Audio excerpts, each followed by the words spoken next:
नमस्कार दोस्तों, स्वागत है आपका अपने YouTube channel focus on learning पर। इस वीडियो में समसामयिक घटनासार वार्षिकी 2024-25 के राष्ट्रीय पारदर्शी वाले लेक्चर को डिस्क्रिप्टिव फॉर्म में कवर किया जाएगा। इससे पहले हम लोगों ने घटनासार के पॉइंटर वाले सभी पार्ट्स को कवर कर लिया है। जिन लोगों ने अभी तक वो वीडियो नहीं देखा है, चैनल पर बनी प्लेलिस्ट से जाकर उन सभी वीडियो को ज़रूर देख लें। दोस्तों, ये सभी वीडियो आपकी आगामी परीक्षाओं यूपी पीसीएस, यूपी आरओ तथा बीपीएससी के साथ साथ सभी वनडे एग्जाम के लिए बहुत ही महत्वपूर्ण होने वाला है। इसलिए आप लोग वीडियो के अंत तक जरूर बने रहें। दोस्तों, इस वीडियो का पीडीएफ पाने के लिए आप हमारे टेलीग्राम चैनल से जुड़ सकते हैं, जिसका लिंक नीचे डिस्क्रिप्शन बॉक्स में दिया गया है। राष्ट्रीय घटनाओं की वार्षिकी के अंतर्गत पहली घटना है स्पेन के राष्ट्रपति की भारत यात्रा। तो स्पेन के राष्ट्रपति का क्या नाम है? स्पेन के राष्ट्रपति पेड्रो सांचेज ने 28-29 अक्टूबर 2024 को भारत की यात्रा की है और इन्होंने प्रधानमंत्री मोदी के साथ मिलकर गुजरात के बड़ोदरा में टाटा एयरक्राफ्ट कॉम्प्लेक्स का उद्घाटन किया है। इस यात्रा का सबसे इम्पॉर्टेंट पॉइंट ये है कि प्रधानमंत्री मोदी ने स्पेन के राष्ट्रपति के साथ मिलकर बड़ोदरा गुजरात में टाटा एयरक्राफ्ट कॉम्प्लेक्स का उद्घाटन किया है। अब हम लोग टाटा एयरक्राफ्ट कॉम्प्लेक्स से संबंधित बातों को जानते हैं। तो 28 अक्टूबर 2024 को प्रधानमंत्री मोदी ने स्पेन के राष्ट्रपति के साथ बड़ोदरा में एयरबस स्पेन और टाटा एडवांस सिस्टम लिमिटेड द्वारा सह निर्मित C295 विमान के फाइनल असेंबली लाइन प्लांट का उद्घाटन किया है और यह देश की पहली निजी सैन्य विमान फैक्ट्री माना जा रहा है। इसे देश की निजी सैन्य विमान फैक्ट्री माना जा रहा है। जो C295 विमान है, ये एक परिवहन विमान है। कौन सा विमान? परिवहन विमान है। आगे हम लोग देखते हैं। 24 सितंबर 2024 को भारत सरकार और एयरबस डिफेंस एंड स्पेस, जो स्पेन की कंपनी है, ने 21,935 करोड़ रुपए की लागत से 56 C295 विमानों के लिए समझौता किया है। कितने विमान? 56। इसमें 16 की आपूर्ति फ्लाई वे स्थित में स्पेन से की जाएगी। ये विमान बने बनाए होंगे और ये डायरेक्ट भारत में आ जाएंगे और 40 विमानों का निर्माण भारत में किया जाएगा। आगे हम लोग इंपॉर्टेंट पॉइंट देखते हैं। दोनों पक्षों के बीच बैठक में निर्णय लिया गया है कि स्पेन कहाँ पे? बेंगलुरु में वाणिज्यिक दूतावास खोलेगा। स्पेन बेंगलुरु में वाणिज्यिक दूतावास खोलेगा और भारत बार्सिलोना में वाणिज्यिक दूतावास खोलेगा, जिसका जो अगस्त में चालू भी हो चुका है। और इस यात्रा का एक सबसे महत्वपूर्ण पॉइंट यह है कि वर्ष 2026 को भारत स्पेन वर्ष के रूप में मनाने का निर्णय लिया गया है। किस वर्ष को? वर्ष 2026 को भारत स्पेन वर्ष के रूप में मनाने का निर्णय लिया गया है। दूसरा पॉइंट है जर्मन चांसलर ओलाफ स्कोल्ज की भारत यात्रा। जर्मन चांसलर कौन है? Olaf Scholz. इन्होंने 7वें अंतर सरकारी परामर्श और जर्मन बिजनेस के 18वें एशिया प्रशांत सम्मेलन 2024 में हिस्सा लेने के लिए 24 से 26 अक्टूबर 2024 तक भारत की यात्रा की है और दोनों देशों ने 18 समझौतों पर हस्ताक्षर किए हैं। इम्पॉर्टेंट पॉइंट यह है कि जो ये सम्मेलन आयोजित हो रहा है, 18वां एशिया प्रशांत सम्मेलन 2024, यह सम्मेलन 12 वर्षों के अंतराल के बाद 25 अक्टूबर को आयोजित किया गया।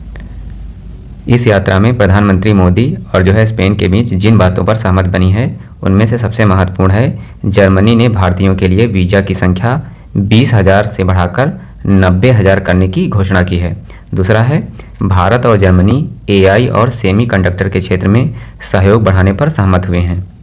इसके अलावा हरित हाइड्रोजन और अंतरिक्ष प्रौद्योगिकी क्षेत्र में दोनों देश आपस में सहयोग करेंगे।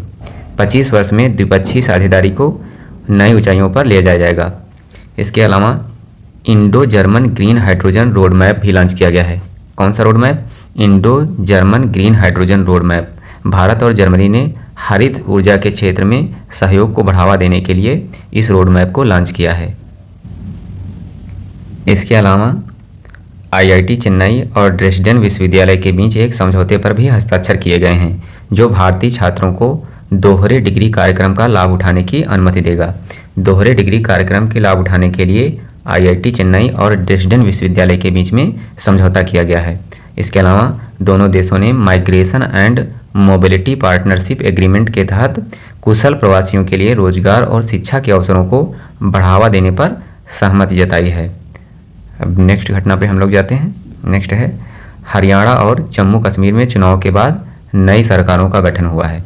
तो अब सबसे पहले हम लोग देखते हैं हरियाणा विधानसभा में सभी अनुमानों को ध्वस्त करते हुए भारतीय जनता पार्टी ने इतिहास रचते हुए लगातार तीसरी बार सरकार बनाने में जो है सफलता पाई है। हरियाणा में बीजेपी तीसरी बार सरकार बनाने जा रही है। और जो हरियाणा में है, हरियाणा में सीटें टोटल कितनी हैं? तो हरियाणा में ये विधानसभा की 90 सीटें हैं, जिनमें भाजपा ने सर्वाधिक 48 सीटें जीती हैं। इसके बाद कांग्रेस ने 37 जीती हैं। और नायब सैनी ये हरियाणा के दूसरी बार मुख्यमंत्री बने हैं। कौन? नायब सैनी हरियाणा के दूसरी बार मुख्यमंत्री बने हैं। और इन्हें शपथ किसने दिलाई है? तो इन्हें शपथ राज्यपाल बंडारू दत्तात्रेय ने दिलाई है।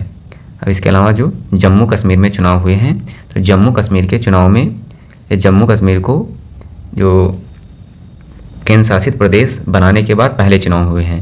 और इसमें उमर अब्दुल्ला को मुख्यमंत्री जो है बनाया गया है। उमर अब्दुल्ला की पार्टी ने, नेशनल कॉन्फ्रेंस ने 90 सीटों में टोटल 42 सीटें जीती हैं और भारतीय जनता पार्टी ने 29 सीटें जीती हैं। उमर अब्दुल्ला जम्मू कश्मीर केंद्र शासित प्रदेश के पहले मुख्यमंत्री बने हैं और इन्होंने अपनी ही पार्टी के सुरेंद्र चौधरी को उप मुख्यमंत्री बनाया है। और इन्हें शेरे कश्मीर इंटरनेशनल कन्वेंशन सेंटर में उपराज्यपाल मनोज सिन्हा के द्वारा शपथ दिलाई गई है। अगली घटना है पांचवें राष्ट्रीय जल पुरस्कार। पांचवा राष्ट्रीय जल पुरस्कार 2023। तो पांचवें राष्ट्रीय जल पुरस्कार 2023 का वितरण समारोह 22 अक्टूबर 2024 को विज्ञान भवन नई दिल्ली में आयोजित किया गया है, जहां यह पुरस्कार राष्ट्रपति द्रौपदी मुर्मू ने विजेता राज्यों को प्रदान किए हैं। ये पुरस्कार टोटल 9 श्रेणियों में दिए गए हैं। कितनी श्रेणियों में? 9 श्रेणियों में। पूरे भारत में जल संरक्षण और प्रबंधन में उत्कृष्ट योगदान के लिए ये सम्मान दिया जाता है। जल शक्ति मंत्री कौन है? तो जल शक्ति मंत्री हैं CR पाटिल। जल शक्ति मंत्रालय के अनुसार दूसरे नंबर पर रहे उत्तर प्रदेश की जल जीवन मिशन के तहत उसके प्रयासों की प्रशंसा की गई है। अब जिन 9 श्रेणियों में पुरस्कार दिए गए हैं उन्हें हम लोग देखते हैं, क्योंकि प्रश्न यहीं से बनेगा। पहली श्रेणी कौन सी है? पहली श्रेणी है सर्वश्रेष्ठ राज्य की श्रेणी। इसमें उड़ीसा पहले स्थान पर है, दूसरे स्थान पर उत्तर प्रदेश, तीसरे पर गुजरात और पुडुचेरी संयुक्त रूप से। तो सबसे इम्पॉर्टेंट क्या है? सर्वश्रेष्ठ राज्य की श्रेणी में पहला स्थान किसे मिला है? उड़ीसा को, दूसरा उत्तर प्रदेश को। और सर्वश्रेष्ठ जिला की श्रेणी में जो है नॉर्थ जोन में संयुक्त विजेता कौन रहा है? नॉर्थ जोन में उत्तर प्रदेश का बांदा और जम्मू कश्मीर का गंदरबल संयुक्त विजेता रहा है। हम लोग सीरियल से नॉर्थ, साउथ, ईस्ट, वेस्ट के बारे में देखेंगे तो याद करने में आसानी रहेगी। नॉर्थ जोन का संयुक्त विजेता कौन रहा है? तो उत्तर प्रदेश का बांदा और गंदरबल जम्मू कश्मीर का। साउथ जोन में विजेता जिला रहा है आंध्र प्रदेश का विशाखापट्टनम। और ईस्ट जोन में कौन रहा है? ईस्ट जोन में रहा है उड़ीसा का बालानगिरी जिला। वेस्ट जोन में वेस्ट जोन इंदौर मध्य प्रदेश सर्वश्रेष्ठ जिला घोषित किया गया है। नॉर्थ ईस्ट में धलाई जिला जो है त्रिपुरा का, ये सर्वश्रेष्ठ जिला रहा है। और सर्वश्रेष्ठ ग्राम पंचायतों की श्रेणी में पहले नंबर पर कौन है? तो सर्वश्रेष्ठ ग्राम पंचायत की श्रेणी में पुरस्कार मिला है पुल्लम पारा, ये तिरुवनंतपुरम केरल की ग्राम पंचायत को। और सर्वश्रेष्ठ शहरी स्थानीय निकाय में शीर्ष स्थान किसे मिला है? तो सर्वश्रेष्ठ शहरी स्थानीय निकाय में शीर्ष स्थान मिला है सूरत गुजरात को, और दूसरे स्थान पर पुरी और तीसरे स्थान पर पुणे।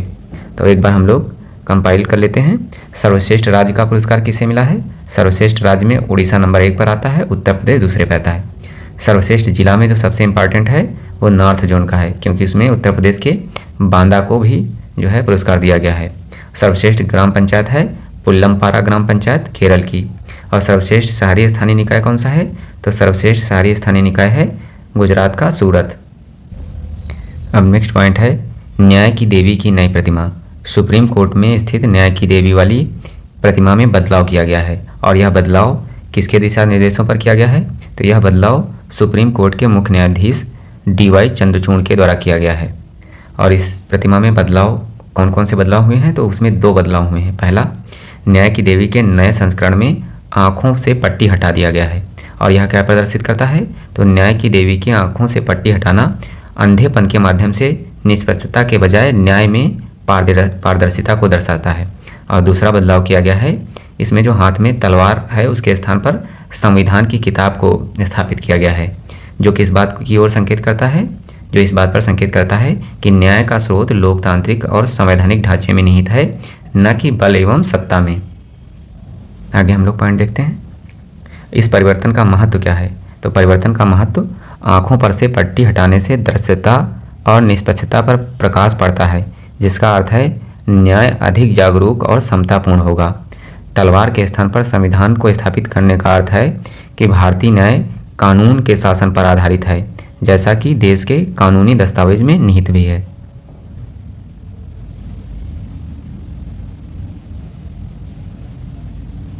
इसके अलावा मालदीव ने रुपे कार्ड को भी लॉन्च किया है। अगली घटना है पश्मीना ऊन के लिए लद्दाख जीआई टैग प्रमाण पत्र।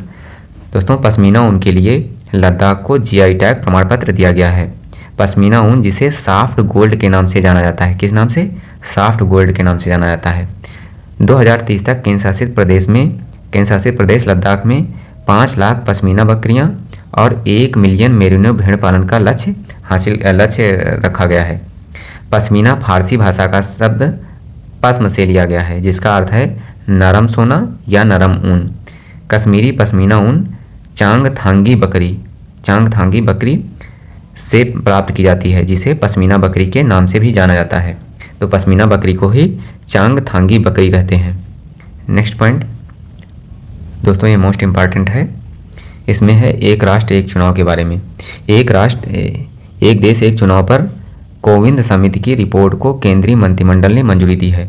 प्रधानमंत्री की अध्यक्षता में 18 सितंबर 2024 को कैबिनेट ने एक देश एक चुनाव पर सिफारिश को सैद्धांतिक रूप से मंजूरी दे दी है।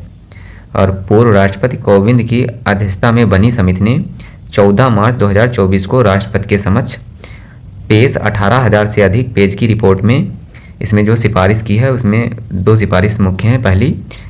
पहले चरण में लोकसभा व देश के सभी विधानसभाओं और दूसरे चरण में 100 दिनों के अंदर स्थानीय निकायों के चुनाव कराने की सिफारिश की गई है। तो जो एक देश एक चुनाव समिति बनी है उसने जो सुझाव दिए हैं, पहला सुझाव है कि लोकसभा और विधानसभाओं के चुनाव कराने के 100 दिन के अंदर स्थानीय निकाय चुनाव कराने की सहमति व्यक्त की गई है। इसके लिए एक ही मतदान सूची व मतदाताओं के लिए एक जैसा पहचान पत्र होना चाहिए। समिति के सामने 32 राजनीतिक दलों ने प्रस्ताव का समर्थन किया है, जबकि 15 ने विरोध किया है। समिति ने एक साथ चुनाव के लिए सरकार को 18 संवैधानिक संशोधन करने का सुझाव दिया है। तो एक राष्ट्र एक चुनाव को लागू करने के लिए जो समिति बनी है उसने 18 संवैधानिक संशोधन करने का सुझाव दिया है। इसमें से अधिकतर को संसद की मंजूरी मिलने के बाद राज्य विधानसभाओं से मंजूरी की जरूरत नहीं है। हालांकि मतदाता सूची और वोटर कार्ड लागू करने के लिए होने वाले संशोधनों को देश के आधे राज्यों की मंजूरी आवश्यक है। कोविंद समिति ने लोकसभा विधानसभा चुनाव समकालिक बनाने के लिए संविधान में अनुच्छेद 82A जोड़ने की सिफारिश की है। राष्ट्रपति द्वारा अनुच्छेद 82A के प्रावधानों को लागू करने पर विधानसभाओं का कार्यकाल लोकसभा के कार्यकाल की समाप्ति के साथ समाप्त हो जाएगा। अब नेक्स्ट जो घटना है वो कौन सी है? नेक्स्ट घटना है महत्वपूर्ण अंतरिक्ष मिशन को सरकार की मंजूरी। तो कौन कौन से महत्वपूर्ण मिशन है अंतरिक्ष? पहला है चंद्रयान 4 मिशन। 2040 तक भारतीय अंतरिक्ष यात्रियों को चंद्रमा पर उतारने और पृथ्वी पर सुरक्षित वापस लाने के लिए महत्वाकांक्षी मिशन चंद्रयान 4 को मंजूरी मिल गई है। और इसके लिए 2104 करोड़ रुपए की लागत वाले मिशन की जिम्मेदारी किसको दी गई है? इसरो को दी गई है। और दूसरा जो है महत्वपूर्ण अंतरिक्ष मिशन कौन है? तो ये है वीनस ऑर्बिटर मिशन। इसमें जो है 824 करोड़ रुपए अंतरिक्ष यान पर खर्च होंगे। इस मिशन को मार्च 2028 तक पूरा करने का लक्ष्य है। कब तक? मार्च 2028 तक वीनस ऑर्बिटर मिशन को पूरा करने का लक्ष्य है। कैबिनेट ने दिसंबर 2028 तक भारतीय अंतरिक्ष स्टेशन की पहली इकाई BAS-1 के निर्माण की मंजूरी दी है। भारतीय अंतरिक्ष स्टेशन की पहली इकाई 2028 तक निर्माण करने की मंजूरी दी है। तो चंद्रयान 4 मिशन के तहत 2040 तक जो है भारतीय अंतरिक्ष यात्रियों को चंद्रमा पर भेजा जाएगा और वापस लाया जाएगा। और वीनस ऑर्बिटर मिशन के तहत शुक्र ग्रह के अध्ययन के लिए जो मिशन लॉन्च किया जाएगा और इस मिशन को मार्च 2028 तक पूरा करने का लक्ष्य है। और तीसरा पॉइंट है भारतीय अंतरिक्ष स्टेशन की पहली इकाई दिसंबर 2028 तक इसमें पूरी करने का निर्णय लिया गया है।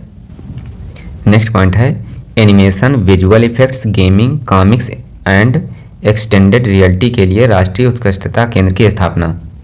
कैबिनेट ने एनिमेशन इकोसिस्टम को मजबूत करने के लिए IIT और IIM की तर्ज पर animation, visual effect, gaming, comics and extended reality के लिए राष्ट्रीय उत्कृष्टता केंद्र की स्थापना को मंजूरी दी है।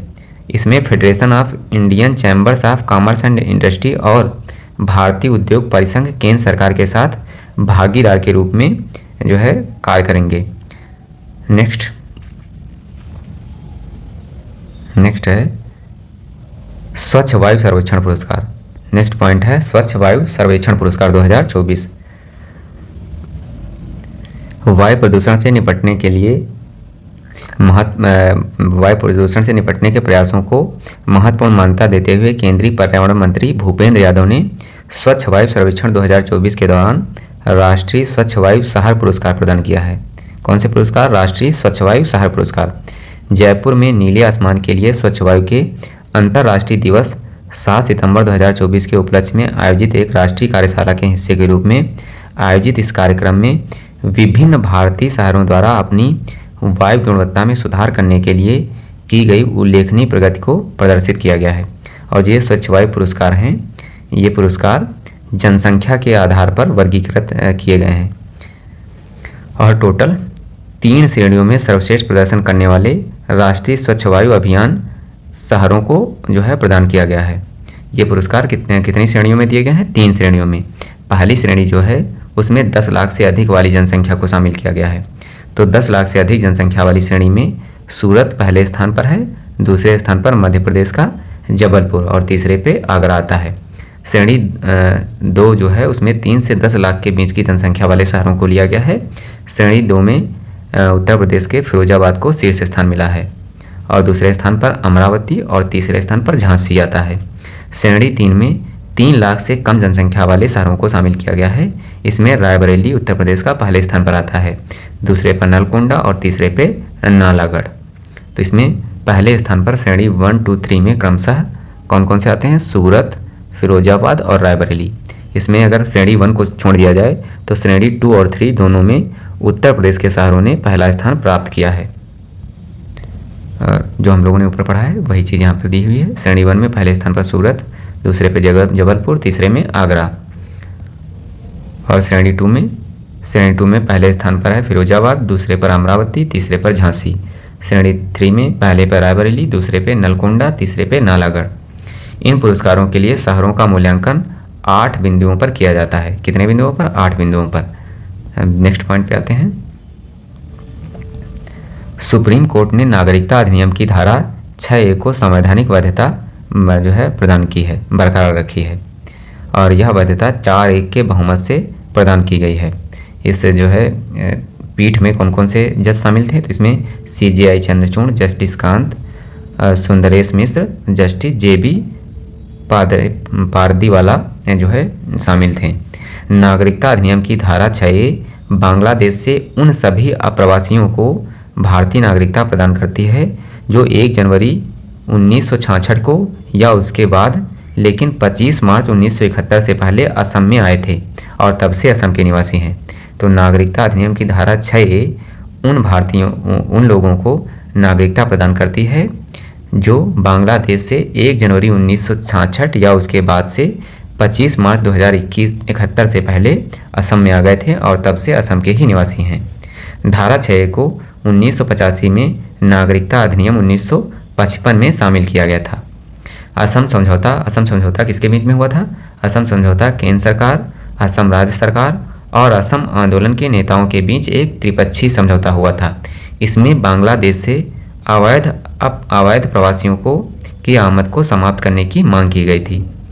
नेक्स्ट पॉइंट,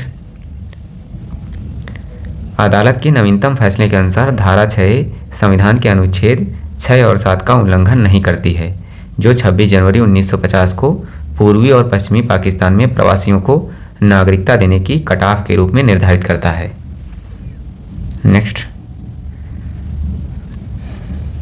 नेक्स्ट घटना है वैश्विक साइबर सुरक्षा सूचकांक 2024। तो वैश्विक साइबर सुरक्षा सूचकांक 2024 में भारत को टियर फर्स्ट का दर्जा मिला है कि टियर फर्स्ट का दर्जा भारत को मिला है। और यह सूचकांक अंतर्राष्ट्रीय दूरसंचार संघ द्वारा प्रकाशित किया जाता है। तो वैश्विक साइबर सुरक्षा सूचकांक अंतर्राष्ट्रीय दूरसंचार संघ द्वारा प्रकाशित किया जाता है और भारत ने टियर फर्स्ट का दर्जा प्राप्त किया है। भारत रोल मॉडलिंग देशों की श्रेणी में शामिल है। टियर फर्स्ट जो है रोल मॉडलिंग कहलाता है। इसमें 90 से 100 के स्कोर के देशों को शामिल किया जाता है। टियर 2 एडवांसिंग, टियर 3 स्थापना, टियर 4 विकासशील और टियर 5 बिल्डिंग जो है कहलाता है। श्रेणी में यह सूचकांक टोटल ये 5 श्रेणी में पुरस्कार दिया जाता है। टोटल 5 श्रेणियों में पुरस्कार मूल्यांकित किए जाते हैं और जो यह सूचकांक है इसमें टोटल 194 देशों का मूल्यांकन किया गया है। अब नेक्स्ट घटना कौन सी है? नेक्स्ट है बायो सीएनजी प्लांट वाली भारत की पहली गौशाला। तो ग्वालियर में बायो सीएनजी प्लांट वाली भारत की पहली आधुनिक आत्मनिर्भर लाल टिपारा गौशाला का उद्घाटन प्रधानमंत्री मोदी के द्वारा 2 अक्टूबर 2024 को गांधी जयंती के अवसर पर किया गया है। और इस गौशाला में इंडियन ऑयल कॉरपोरेशन के सहयोग से 2 हेक्टेयर में बायो सीएनजी प्लांट लगाया गया है। तो भारत की पहली बायो सीएनजी प्लांट वाली गौशाला कौन सी है? तो यह गौशाला ग्वालियर की लाल टिपारा गौशाला है। और इसको विकसित किसने किया है? तो इसको इंडियन ऑयल कॉरपोरेशन ने विकसित किया है और इसका उद्घाटन प्रधानमंत्री नरेंद्र मोदी के द्वारा 2 अक्टूबर 2024 को गांधी जयंती के अवसर पर किया गया है। इस गौशाला का विकास इंडियन ऑयल कॉरपोरेशन के कॉरपोरेट सोशल रिस्पांसिबिलिटी फंड से 32 करोड़ रुपए खर्च करके किया गया है। नेक्स्ट घटना है शहरी शासन सूचकांक 2024। तो शहरी शासन सूचकांक 2024 28 सितंबर 2024 को मुंबई स्थित गैर लाभकारी संगठन प्रजा फाउंडेशन द्वारा यह सूचकांक जारी किया गया है। और इस सूचकांक का उद्देश्य क्या है? तो इसका उद्देश्य है प्रभावी कार्यान्वयन के माध्यम से शहरी सरकारों को सशक्त बनाना और स्थानीय शासन के मामलों में नागरिकों की भागीदारी को बढ़ाना है। यह सूचकांक टोटल 4 बुनियादी स्तंभों एवं 42 संकेतकों को आधार बनाकर जारी किया जाता है। इस सूचकांक में जो शीर्ष प्रदर्शन करने वाले राज्य हैं उसमें नंबर 1 पर आता है केरल। केरल जो है इस सूचकांक में नंबर 1 पर है, दूसरे स्थान पर उड़ीसा, तीसरे पर महाराष्ट्र में। और सबसे जो खराब अर्थात निम्न प्रदर्शन करने वाले जो राज्य हैं उसमें नागालैंड पहले स्थान पर आता है, दूसरे पर मणिपुर। तो सबसे अच्छा प्रदर्शन किसने किया है? केरल ने किया है और सबसे खराब नागालैंड ने किया है। नेक्स्ट दोस्तों ये भी क्वेश्चन मोस्ट इम्पॉर्टेंट है। मराठी, पाली, प्राकृत, असमिया और बंगाली को शास्त्रीय भाषा का दर्जा दिया गया है। प्रधानमंत्री मोदी की अध्यक्षता में 3 अक्टूबर 2024 को केंद्रीय कैबिनेट की बैठक में मराठी, पाली, प्राकृत, असमिया और बंगाली को शास्त्रीय भाषाओं का दर्जा दिया गया है। टोटल ये कितनी 5 भाषाएं हैं। इसके पहले 6 भाषाओं को शास्त्रीय भाषा का दर्जा दिया जा चुका था। इस प्रकार अब टोटल 11 शास्त्रीय भाषाएं हो गई हैं। अगर पहली शास्त्रीय भाषा की बात की जाए तो पहली शास्त्रीय भाषा है कौन सी? तमिल।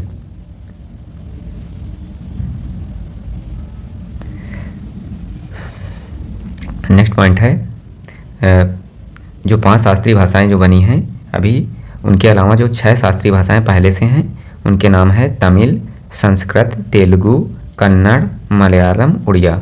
और इनको मिलाकर टोटल 11 शास्त्रीय भाषाएं हो गई हैं। असम के 8 उत्पादों को जीआई टैग मिला है। कितने उत्पादों को? 8 उत्पादों को। इससे असम में जीआई टैग उत्पादों की संख्या बढ़कर कितनी हो गई है? 41 हो गई हैं। और जो 8 उत्पादों को जीआई टैग दिया गया है अभी हाल ही में, उसमें चावल से बनी बियर की 3 किस्में, इसके अलावा 4 खाद्य उत्पाद और पारंपरिक बोडो वस्त्र शामिल हैं। 3 जो चावल से बनी किस्में हैं उसमें बोडो जौ ग्वारन और मैबरा जौ बिडवी और बोडो जौ गिसी हैं। इसके अलावा जो 4 खाद्य उत्पाद हैं उसमें बोडो नेपहम, बोडो उंडला, बोडो गोखा, बोडो नार्जी शामिल हैं। और जीआई टैग प्राप्त पारंपरिक बोडो वस्त्र कौन है? तो बोडो अरोनाई, बोडो अरोनाई। तो इसमें सभी में बोडो लगा हुआ है, इसे हमें याद करने में आसानी भी हो जाती है। नेक्स्ट पॉइंट है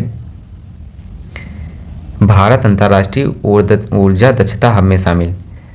प्रधानमंत्री मोदी की अध्यक्षता में 3 अक्टूबर 2024 को हुई कैबिनेट की बैठक में मंजूरी के बाद भारत अंतर्राष्ट्रीय ऊर्जा दक्षता हब में शामिल हो गया है। और यह ऊर्जा दक्षता हब जो किसकी जो है, जो अंतर्राष्ट्रीय ऊर्जा दक्षता हब है, यह एक वैश्विक मंच है जो विश्व भर में सहयोग को बढ़ावा और ऊर्जा दक्षता को प्रोत्साहन के लिए समर्पित है। भारत सरकार ने अंतर्राष्ट्रीय ऊर्जा दक्षता हब के नोडल एजेंसी के रूप में ऊर्जा दक्षता ब्यूरो को शामिल किया है। तो भारत में ऊर्जा दक्षता ब्यूरो जो है अंतर्राष्ट्रीय ऊर्जा दक्षता हब की नोडल एजेंसी है। 2021 में पेरिस फ्रांस में स्थापित किए गए इस हब का वर्तमान में अध्यक्षता यूरोपीय आयोग के पास है। और इसमें टोटल 16 सदस्य देश हैं। कितने सदस्य देश हैं? 16 सदस्य देश हैं। नेक्स्ट, भारत वैश्विक भ्रष्टाचार विरोधी गठबंधन के नेतृत्व में शामिल। भारत को बीजिंग में 26 सितंबर 2024 के आयोजित पूर्ण सत्र के दौरान भ्रष्टाचार विरोधी कानूनी प्रवर्तन प्राधिकरण के संचालन समिति के 15 सदस्यीय ग्लोबल ऑपरेशन नेटवर्क के लिए चुना गया है। ग्लोबल नेटवर्क G20 समूह की एक पहल है और इसमें वर्तमान में टोटल 121 सदस्य देश हैं। तो भारत को वैश्विक भ्रष्टाचार विरोधी गठबंधन के नेतृत्व में शामिल किया गया है और इसमें टोटल 121 सदस्य हैं और यह G20 समूह की पहल है। नेक्स्ट है, भारत ने समुद्री जैव विविधता की रक्षा हेतु BBN समझौते पर हस्ताक्षर किए हैं। BBN का फुल फॉर्म क्या है? तो इसका फुल फॉर्म है biodiversity beyond national jurisdiction. Biodiversity beyond national jurisdiction. Bharat आधिकारिक रूप से राष्ट्रीय क्षेत्राधिकार से परे अंतर्राष्ट्रीय जैव विविधता समझौते पर 26 सितंबर 2024 को न्यूयॉर्क में हस्ताक्षर किए हैं। यह समुद्र के कानून पर संयुक्त राष्ट्र समुद्री कानूनी संधि के तहत एक अंतर्राष्ट्रीय संधि है। इसका उद्देश्य अंतर्राष्ट्रीय सहयोग के माध्यम से खुले समुद्र में समुद्री विविधता की रक्षा करना है। इसे उच्च समुद्री संधि के रूप में भी जाना जाता है, हाई सीज ट्रेटी के रूप में जाना जाता है।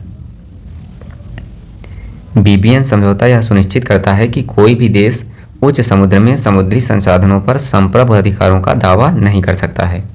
BBN समझौता 60 देशों के अनुमोदन के बाद 120 दिन बाद कानूनी रूप से बाध्यकारी हो जाएगा। यह समझौता 2030 तक दुनिया के 30% समुद्र और जमीन को संरक्षित करने का लक्ष्य का समर्थन करता है। BBN समझौता दुनिया के 30% समुद्र और जमीन को संरक्षित करने का लक्ष्य जो है रखता है। नेक्स्ट पॉइंट,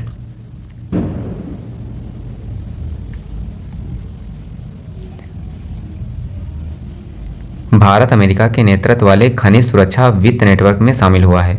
भारत औपचारिक रूप से खनिज सुरक्षा वित्त नेटवर्क में शामिल हो गया है, जो अमेरिका के नेतृत्व वाली पहल है।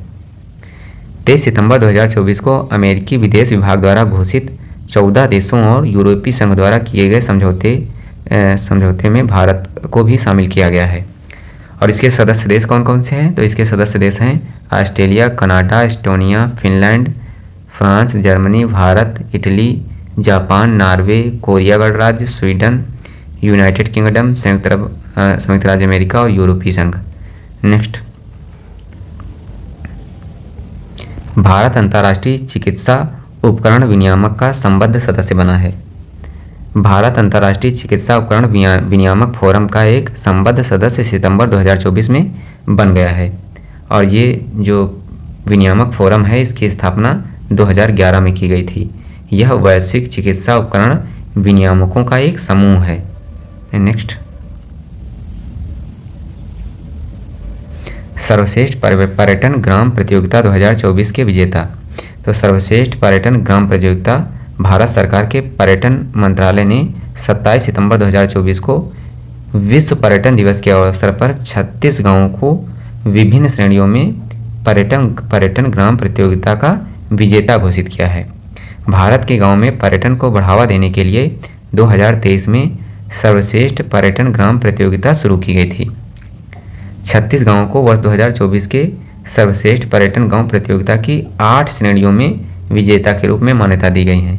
ये 8 श्रेणियों के अंतर्गत जो विजेता हैं उनमें हम लोग देख लेते हैं विजेताओं के नाम। तो कृषि पर्यटन में जो है केरल के कुमारकोम गांव को, और जो है महाराष्ट्र के करदे गांव, पंजाब के हंसाली गांव और उत्तराखंड के सुपी तथा पश्चिम बंगाल के बारानगर गांव को कृषि पर्यटन में जो है विजेता घोषित किया गया है। इसके अलावा हम लोग देखते हैं ब्राइबेंट विलेज श्रेणी में, तो इसमें उत्तराखंड के हरसिल और गुजरात के गुंजी को जो है विजेता घोषित किया गया है। विरासत श्रेणी में गुजरात के हाफेश्वर, मणिपुर के एंड्रो और मेघालय के माओ फलांग विजेता घोषित किए गए हैं। और इसी में उत्तर प्रदेश का पूरा महादेव गांव भी विजेता घोषित किया गया है। तो ये मोस्ट इम्पॉर्टेंट हो जाता है कि उत्तर प्रदेश का पूरा महादेव गांव विरासत श्रेणी के अंतर्गत विजेता घोषित किया गया है। जिम्मेदार पर्यटन की श्रेणी में मध्य प्रदेश के साबरवानी और लाडपुरा खास गांव को विजेता घोषित किया गया है। नेक्स्ट पॉइंट, पर्यटन मित्र और पर्यटन दीदी पहल। पर्यटन मंत्रालय भारत सरकार ने 27 सितंबर 2024 को विश्व पर्यटन दिवस के अवसर पर पर्यटन मित्र और पर्यटन दीदी नाम से एक राष्ट्रीय पर्यटन पहल की शुरुआत की है।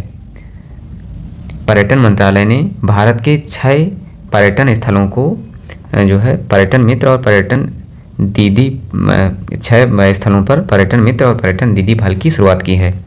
और ये 6 स्थल कौन कौन से हैं? तो इसमें मध्य प्रदेश का ओरछा, आंध्र प्रदेश का गांडीकोटा, बोधगया जो है बिहार का बोधगया, मिजोरम का आइजोल और राजस्थान का जोधपुर, अंडमान और निकोबार द्वीप समूह का श्री विजयपुरम ये शामिल हैं।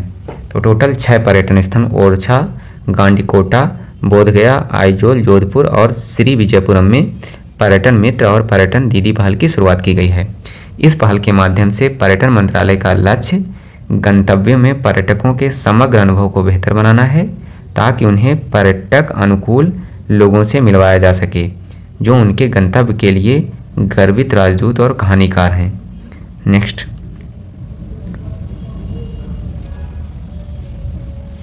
भारत की पहली एयरपोर्ट इंडोर वायु गुणवत्ता निगरानी सुविधा पवन चित्र। तो अक्टूबर 2024 में केंद्रीय मंत्री जितेंद्र सिंह ने तिरुवनंतपुरम अंतर्राष्ट्रीय हवाई अड्डे केरल पर भारत की पहली एयरपोर्ट इंडोर वायु गुणवत्ता निगरानी सुविधा पवन चित्र का उद्घाटन किया है। पवन चित्र क्या है? पवन चित्र या पवना चित्र, तो ये जो पवन चित्र है ये भारत की पहली एयरपोर्ट इंडोर वायु गुणवत्ता निगरानी सुविधा है और इसकी शुरुआत तिरुवनंतपुरम अंतर्राष्ट्रीय हवाई अड्डे केरल से की गई है और इसका विकास CSIR NIIST के द्वारा किया गया है। नेक्स्ट, भारत का पहला ऑक्सीजन बर्ड पार्क। तो भारत के पहले ऑक्सीजन बर्ड पार्क का उद्घाटन नितिन गडकरी के द्वारा किया गया है। नितिन गडकरी ने 28 सितंबर 2024 को महाराष्ट्र के नागपुर में नागपुर हैदराबाद राष्ट्रीय राजमार्ग 44 पर देश के पहले ऑक्सीजन बर्ड पार्क, जिसे अमृत महोत्सव पार्क कहते हैं, का उद्घाटन किया है। इसे हरियाली और जैव विविधता का नखलिस्तान भी कहा जाता है। इस पार्क को न केवल पक्षियों के लिए एक अभ्यारण्य के रूप में बल्कि नागपुर आने वाले यात्रियों के लिए एक इको टूरिस्ट डेस्टिनेशन के रूप में डिजाइन किया गया है।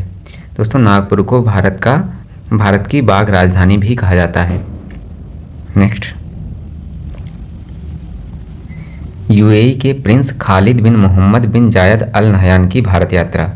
तो संयुक्त अरब अमीरात के क्राउन प्रिंस शेख खालिद बिन मोहम्मद बिन जायद अल नहयान ने 9 से 10 सितंबर 2024 को भारत की यात्रा की है और 5 प्रमुख समझौते पर हस्ताक्षर किए हैं। इसमें सबसे जो इम्पॉर्टेंट समझौता है वो समझौता है भारत और UAE के बीच में बाराकाह परमाणु ऊर्जा संयंत्र के संचालन और रखरखाव के लिए। 12 का परमाणु ऊर्जा संयंत्र के संचालन व रखरखाव के लिए एमिरेट्स न्यूक्लियर एनर्जी कंपनी और भारत की nuclear power corporation of India के बीच समझौता किया गया है। इसके अलावा एलएनजी की दीर्घकालिक आपूर्ति के लिए Abu Dhabi national oil company और इंडियन ऑयल कॉरपोरेशन लिमिटेड के बीच समझौता किया गया है। गुजरात सरकार और Abu Dhabi development holding company PJSC के बीच में भारत में फूड पार्क के विकास को लेकर समझौता किया गया है। नेक्स्ट, सुखोई 30 MKI इंजन के लिए 26,000 करोड़ रुपए का समझौता। रक्षा मंत्रालय ने सार्वजनिक क्षेत्र की aerospace company Hindustan aeronautics limited के साथ सुखोई 30 MKI विमान के लिए 240 एरो इंजन की खरीद के लिए 26,000 करोड़ रुपए का समझौता किया है। कितने करोड़ का? 26,000 करोड़ का 240 एरो इंजन के लिए समझौता किया गया है।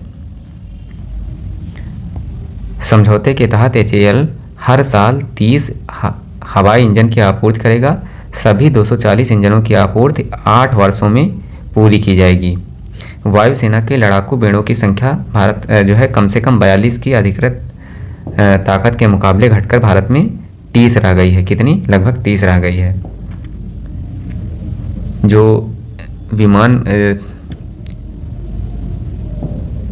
सुखोई 30 इंजन के 240 एरो इंजन जो समझौता हुआ है, इनका निर्माण कहाँ किया जाएगा? तो इनका निर्माण किया जाएगा HAL के कोरापुट डिवीजन में। कहाँ पर? हिंदुस्तान एरोनॉटिक्स लिमिटेड के कोरापुट डिवीजन में। नेक्स्ट पॉइंट, भारत के 23वें विधि आयोग के गठन को मंजूरी। भारत के 23वें विधि आयोग के गठन की मंजूरी राष्ट्रपति द्रौपदी मुर्मू के द्वारा दी गई है। और 23वें विधि आयोग का कार्यकाल कब तक होगा? तो 23वें विधि आयोग का कार्यकाल 1 सितंबर 2024 से 31 अगस्त 2027 तक होगा। 1 सितंबर 2024 से 31 अगस्त 2024 तक होगा। और 23वें विधि आयोग के में एक पूर्णकालिक अध्यक्ष, 4 सदस्य और अतिरिक्त पदेन और अंशकालिक सदस्य शामिल होंगे। दोस्तों 22वें विधि आयोग का कार्यकाल कब तक था? तो 22वें विधि आयोग का कार्यकाल 31 अगस्त 2024 को समाप्त हो गया है। नेक्स्ट, टाइम की AI की सूची में 15 भारतीयों को शामिल किया गया है। अमेरिकी प्रतिष्ठित पत्रिका टाइम मैगजीन ने जो है 5 सितंबर 2024 को आर्टिफिशियल इंटेलिजेंस के क्षेत्र में सबसे अधिक प्रभाव डालने वाले 100 प्रभावशाली लोगों की सूची जारी की है। इसमें 15 भारतीय और भारतीय मूल के लोगों को शामिल किया गया है। और इसमें जो सबसे महत्वपूर्ण भारतीय व्यक्तित्व हैं उसमें जो है केंद्रीय मंत्री अश्विनी वैष्णव और इन्फोसिस के सह संस्थापक नंदन नीलेकणी और अभिनेता अनिल कपूर हैं। इसके अलावा 15 भारतीयों भारतवंशियों में सुंदर पिचाई व सत्या नंडेला भी शामिल हैं। अश्विनी वैष्णव के बारे में बताया गया है कि इनके नेतृत्व में भारत के अगले 5 वर्षों में सेमीकंडक्टर निर्माण के लिए शीर्ष 5 देशों में एक बनने की उम्मीद है। नेक्स्ट, अनिल कपूर टाइम पत्रिका के अनुसार अनिल कपूर अभिनेता ने अपनी आवाज़, चेहरा आदि को AI के जरिए न प्रयोग किए जाने की सुरक्षा अदालत से मांगी थी। दिल्ली हाई कोर्ट ने 2023 में उनके पक्ष में निर्णय दिया था। आगे चलते हैं, अगली घटना है भारत में प्रदूषण में 19.3% की गिरावट। कितनी? 19.3% की गिरावट देखी गई है। और यह रिपोर्ट किसके द्वारा जारी की गई है? तो यूनिवर्सिटी ऑफ शिकागो के एनर्जी पॉलिसी इंस्टीट्यूट की अगस्त 2024 में जारी वायु गुणवत्ता जीवन सूचकांक 2024 के अनुसार भारत 2021 की तुलना में 2022 में सूक्ष्म कण प्रदूषण में 19.3% की उल्लेखनीय गिरावट दर्ज की है, जो बांग्लादेश के बाद दुनिया में दूसरी सबसे बड़ी गिरावट है। तो सूक्ष्म कण प्रदूषण में सबसे ज़्यादा गिरावट दर्ज की गई है बांग्लादेश में और दूसरे स्थान पर भारत में दर्ज की गई है। इस गिरावट से प्रत्येक नागरिक की जीवन प्रत्याशा में औसतन 1 वर्ष की वृद्धि हुई है। कितनी? 1 वर्ष की वृद्धि हुई है। रिपोर्ट में यह भी कहा गया है कि भारत विश्व स्वास्थ्य संगठन के वार्षिक PM 2.5 सांद्रता मानक 5 माइक्रोग्राम प्रति घन मीटर को पूरा करने में विफल रहा है, जो भारतीयों की जीवन प्रत्याशा 3.6 वर्ष कम होने की आशंका है। नेक्स्ट,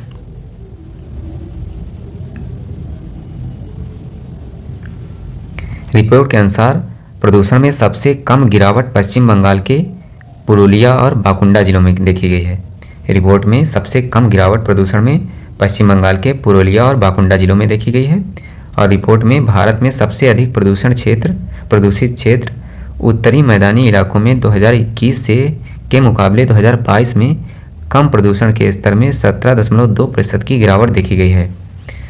रिपोर्ट के अनुसार 2019 में गुजरात ने प्रदूषण की रोकथाम की पहल शुरू की थी, जिसके परिणामस्वरूप सूरत में प्रदूषण 20 से 30% तक कम हुआ है। इस रिपोर्ट में प्रधानमंत्री उज्ज्वला योजना की प्रशंसा की गई है। 2019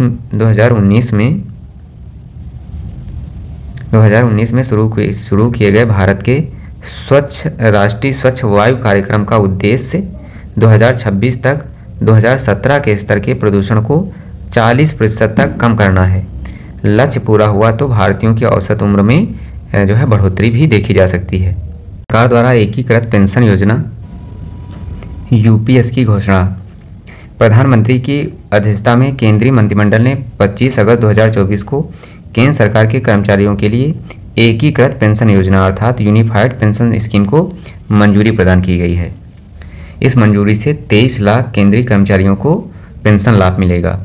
तो यूपीएस को 1 अप्रैल 2025 से लागू किया जाएगा। दोस्तों मोस्ट इम्पॉर्टेंट है कि यूपीएस को कब लागू किया जाएगा, तो इसे 1 अप्रैल 2025 से लागू किया जाएगा। और यूपीएस में कितनी पेंशन मिलेगी, तो इसमें सेवानिवृत्ति से पहले पिछले 12 महीनों से प्राप्त औसत मूल वेतन के 50% के बराबर सुनिश्चित पेंशन को शामिल किया गया है। इसके लिए अर्हता प्राप्त करने के लिए कर्मचारियों की सेवा न्यूनतम 25 वर्ष होनी चाहिए। अर्थात यूपीएस के तहत पेंशन प्राप्त करने के लिए केंद्रीय कर्मचारियों की न्यूनतम सेवा अवधि 25 वर्ष होनी चाहिए। अगर किसी कर्मचारी की 10 साल से ज़्यादा और लेकिन 25 साल से कम की नौकरी है, फिर उसकी बेसिक सैलरी भले ही कितनी कम हो, उसे कम से कम 10,000 रुपये की पेंशन मिलेगी। अर्थात न्यूनतम पेंशन कितनी है, 10,000 रुपये। सर्विस पीरियड के दौरान अगर किसी कर्मचारियों की मौत हो जाती है तो फैमिली को पेंशन की 60% और डीआर अर्थात डियरनेस रिलीफ की धनराशि फैमिली पेंशन के रूप में प्रदान की जाएगी। सरकार ने तीनों तरह की पेंशन के साथ डियरनेस रिलीफ नाम से महंगाई भत्ता देने का निर्णय भी किया है। आगे देखते हैं हम लोग। सेवा कर्मचारियों के मामलों में सुनिश्चित पेंशन पर, सुनिश्चित पारिवारिक पेंशन पर और सुनिश्चित न्यूनतम पेंशन पर औद्योगिक श्रमिकों के अखिल भारतीय उपभोक्ता मूल्य सूचकांक के आधार पर महंगाई राहत मिलेगी। सेवानिवृत्त होने पर ग्रेच्युटी के अलावा एक मुश्त भुगतान भी दिया जाएगा। हर 6 महीने की सेवा के बदले मासिक वेतन का 10वां हिस्सा जुड़कर रिटायरमेंट पर मिलेगा। नेक्स्ट, वर्तमान में चल रही पेंशन स्कीम अर्थात न्यू पेंशन सिस्टम में कर्मचारियों को मूल वेतन का 10% योगदान देना पड़ता था, लेकिन यूपीएस में सरकार का 14% का अंशदान है। सरकार का 14% का अंशदान होता है और यूपीएस में सरकार का अंशदान अब 18.5% होगा और कर्मचारी का अंशदान कितना होगा, एनपीएस की तरह 10% ही रहेगा। अर्थात यूपीएस में पेंशन के लिए कर्मचारी अपना 10% अंशदान करेगा और सरकार 18.5% करेगी। पुरानी पेंशन स्कीम को दिसंबर 2003 में बंद कर दिया गया था और एनपीएस लागू कर दी गई थी। नेक्स्ट, वियतनाम के प्रधानमंत्री की भारत यात्रा। वियतनाम के प्रधानमंत्री फाम मिन्ह चिन्ह एक उच्च स्तरीय प्रतिनिधिमंडल के साथ 30 जुलाई से 1 अगस्त 2024 तक भारत की राजकीय यात्रा पर रहे हैं। दक्षिण पूर्व एशिया में समुद्री सुरक्षा सुनिश्चित करने के लिए वियतनाम को $30 करोड़ की ऋण सुविधा प्रदान करने की सहमति भारत ने दी है और इसके साथ ही आसियान भारत वस्त्र व्यापार समझौते पर भी निर्णय लिया गया है। वियतनाम में न्याह त्रांग स्थित टेली कम्युनिकेशंस यूनिवर्सिटी में आर्मी सॉफ्टवेयर पार्क का वर्चुअल तरीके से उद्घाटन दोनों प्रधानमंत्रियों ने किया है। दोनों देशों के बीच 2024 से 28 तक व्यापार वाणिज्यिक साझेदारी संबंधी दस्तावेजों पर विदेश मंत्रियों ने हस्ताक्षर किए हैं। मणिपुर स्थित सेंट्रल एग्रीकल्चर यूनिवर्सिटी व हनोई स्थित Vietnam academy of agricultural sciences के बीच सहयोग पर भी सहमति व्यक्त की गई है। अगला पॉइंट है मलेशिया के प्रधानमंत्री की भारत यात्रा। मलेशिया के प्रधानमंत्री दातो सेरी अनवर इब्राहिम ने 19 से 21 अगस्त 2024 के बीच में भारत की यात्रा की है।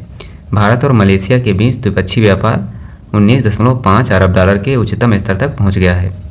पर्यटन को बढ़ावा देने के लिए वर्ष 2026 को विजिट मलेशिया वर्ष भी घोषित किया गया है। तो वर्ष 2024 को विजिट मलेशिया वर्ष घोषित किया गया है। इंपॉर्टेंट क्वेश्चन है, पूछा जा सकता है अलग से। और भारत और मलेशिया के बीच में 6 समझौते हुए हैं, कोई इंपॉर्टेंट समझौता नहीं किया गया है, इसलिए हम लोग आगे चलते हैं। आगे पॉइंट है वॉयस ऑफ ग्लोबल साउथ शिखर सम्मेलन। वैश्विक दक्षिण अर्थात ग्लोबल साउथ विश्व के विकासशील व कम आय वाले देशों को एक साथ लाने तथा इनके विकास से संबंधित आशाओं, समस्याओं व प्राथमिकताओं आदि पर चर्चा करने के उद्देश्य से प्रधानमंत्री श्री नरेंद्र मोदी की पहल पर यह सम्मेलन शुरू किया गया है। तो इस सम्मेलन का नाम क्या है? Voice of global south summit. और यह जो है सम्मेलन इस बार तीसरा सम्मेलन था और इसे वर्चुअली आयोजित किया गया है। और इस सम्मेलन की थीम क्या है? तो इसकी थीम है एक सतत भविष्य के लिए सशक्त वैश्विक दक्षिण। एक सतत भविष्य के लिए सशक्त वैश्विक दक्षिण। Next point,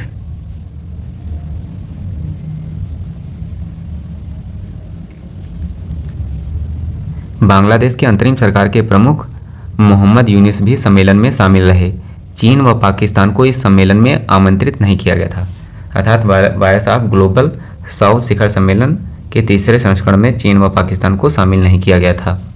voice of global south summit एक ऐसा नेटवर्क है जहां विकासशील व निर्धन देशों की जरूरतों व आकांक्षाओं पर ध्यान दिया जाता है।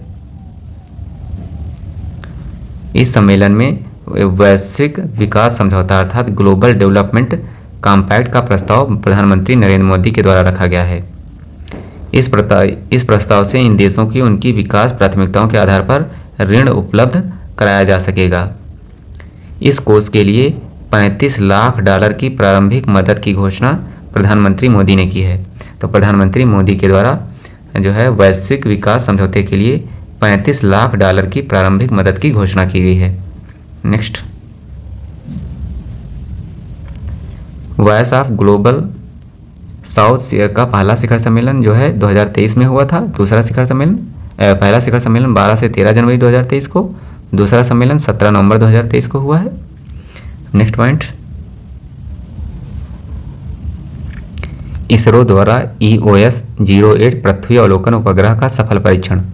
इसरो ने आंध्र प्रदेश के श्रीहरिकोटा स्थित सतीश धवन अंतरिक्ष केंद्र से SSLV-D3 के माध्यम से EOS 08 पृथ्वी अवलोकन उपग्रह का सफलतापूर्वक प्रक्षेपण किया है। SSLV-D3 का फुल फॉर्म है स्मॉल सैटेलाइट लॉन्च व्हीकल। तो EOS इसरो के मानक माइक्रोसैट बस पर निर्मित अपनी तरह का पहला मिशन है, जिसमें electro optical infrared payload, global navigation satellite system, reflectometry payload और सिक UV डोसीमीटर नामक 3 पेलोड शामिल हैं। EOIR पेलोड का उद्देश्य उपग्रह आधारित निगरानी, आपदा निगरानी, पर्यावरण निगरानी, अग्नि का पता लगाना, ज्वालामुखी गतिविधियों और औद्योगिक एवं बिजली संयंत्र आपदा जैसे विभिन्न अनुप्रयोगों के बारे में छवि बनाना है। EOS 08 के साथ एक स्टार्टअप कंपनी का छोटा उपग्रह SR-0D डीमोसैट को प्रक्षेपित किया गया है और इसका वजन कितना जो है, इसे space kits of India limited द्वारा तैयार किया गया है। इसका वजन 200 ग्राम है। और EOS 08 का वजन कितना है? तो EOS 08 का वजन है 175 किलोग्राम। नेक्स्ट घटना है भारत का पहला पुनः प्रयोज्य हाइब्रिड रॉकेट लॉन्च। भारत ने अपना पहला reusable hybrid rocket Rumi first को सफलतापूर्वक लॉन्च किया है। इसे तमिलनाडु स्थित स्टार्टअप स्पेस जोन इंडिया द्वारा मार्टिन ग्रुप के साथ मिलकर विकसित किया गया है। तो रूमी फर्स्ट को स्पेस किट्स ऑफ इंडिया द्वारा मार्टिन ग्रुप के साथ मिलकर विकसित किया गया है। और रॉकेट को मोबाइल लॉन्चर का उपयोग करके चेन्नई के पास ईस्ट कोस्ट रोड पर थिरुविदंथई से लॉन्च किया गया है। कहाँ से? तो इसे चेन्नई के पास थिरुविदंथई से लॉन्च किया गया है। 3 क्यूब वाले उपग्रहों और 50 पिको उपग्रहों को ले जाने वाले रॉकेट को एक मोबाइल लॉन्चर का उपयोग करके एक सब ऑर्बिटल ट्रैजेक्टरी में लॉन्च किया गया है। इन उपग्रहों को ब्रह्मांडीय विकिरण की तीव्रता, अल्ट्रावायलेट विकिरण, वायु गुणवत्ता सहित वायुमंडलीय स्थितियों पर डाटा की निगरानी और संग्रह करने के लिए डिजाइन किया गया है। मिशन रूमी को हाइब्रिड रॉकेट की दुनिया का पहला मोबाइल प्रक्षेपण बताया जाता है। इसमें तरल और ठोस दोनों ईंधन प्रणोदक प्रणालियों का उपयोग किया जाता है। नेक्स्ट, राष्ट्रीय संस्थागत रैंकिंग फ्रेमवर्क 2024 केंद्रीय शिक्षा मंत्रालय की ओर से नेशनल इंस्टीट्यूशनल रैंकिंग फ्रेमवर्क 2024 जारी की गई है। इसमें कुल 16 श्रेणियों में उच्च संस्थानों की रैंकिंग की गई है और इस बार 3 नई श्रेणियों को भी जोड़ा गया है। और ये 3 नई श्रेणियां कौन कौन सी हैं? तो 3 नई श्रेणियां हैं ओपन यूनिवर्सिटी, और पहली ओपन यूनिवर्सिटी, दूसरी स्टेट यूनिवर्सिटी, तीसरी स्कल यूनिवर्सिटी नामक 3 नई श्रेणियां शुरू की गई हैं। और 2025 से इसमें एक और नई श्रेणी जोड़ी जाएगी और इसका नाम क्या होगा? तो इसका नाम होगा संधारणीय श्रेणी, सस्टेनेबल कैटेगरी। इसमें आईआईटी मद्रास लगातार 6ठी बार देश की समग्र रैंकिंग में पहले स्थान पर जो है शामिल हुआ है। आईआईटी मद्रास को समग्र श्रेणी में सर्वोच्च संस्थान का जो है रैंक प्रदान की गई है और इसमें दूसरे स्थान पर आता है Indian institute of science Bangalore. अन्य श्रेणियों में हम लोग देखते हैं, रैंकिंग देखते हैं, तो सर्वोच्च विश्वविद्यालय श्रेणियों में प्रथम रैंक किसे मिली है? तो इसमें मिली है IISc बेंगलोर कर्नाटक को सर्वोच्च विश्वविद्यालय श्रेणी में प्रथम रैंक मिली है। और विश्वविद्यालय की श्रेणी में उत्तर प्रदेश के BHU को 5वां और अलीगढ़ यूनिवर्सिटी को 8वां स्थान मिला है। सर्वोच्च कॉलेज में शीर्ष रैंक मिली है हिंदू कॉलेज दिल्ली को, और सर्वोच्च शोध संस्थान में शीर्ष रैंक मिली है IISc बेंगलोर कर्नाटक को। इसके अलावा इंजीनियरिंग कॉलेज में प्रथम रैंक किसे मिली है? तो इसमें IIT मद्रास को मिली है प्रथम रैंक। और देश के 10 सर्वोच्च इंजीनियरिंग संस्थानों में उत्तर प्रदेश स्थित IIT कानपुर चौथे और BHU स्थित भारतीय प्रौद्योगिकी संस्थान वाराणसी का 10वां स्थान है। नेक्स्ट पॉइंट, सभी श्रेणियों में हम लोग शीर्ष रैंकिंग देख लेते हैं।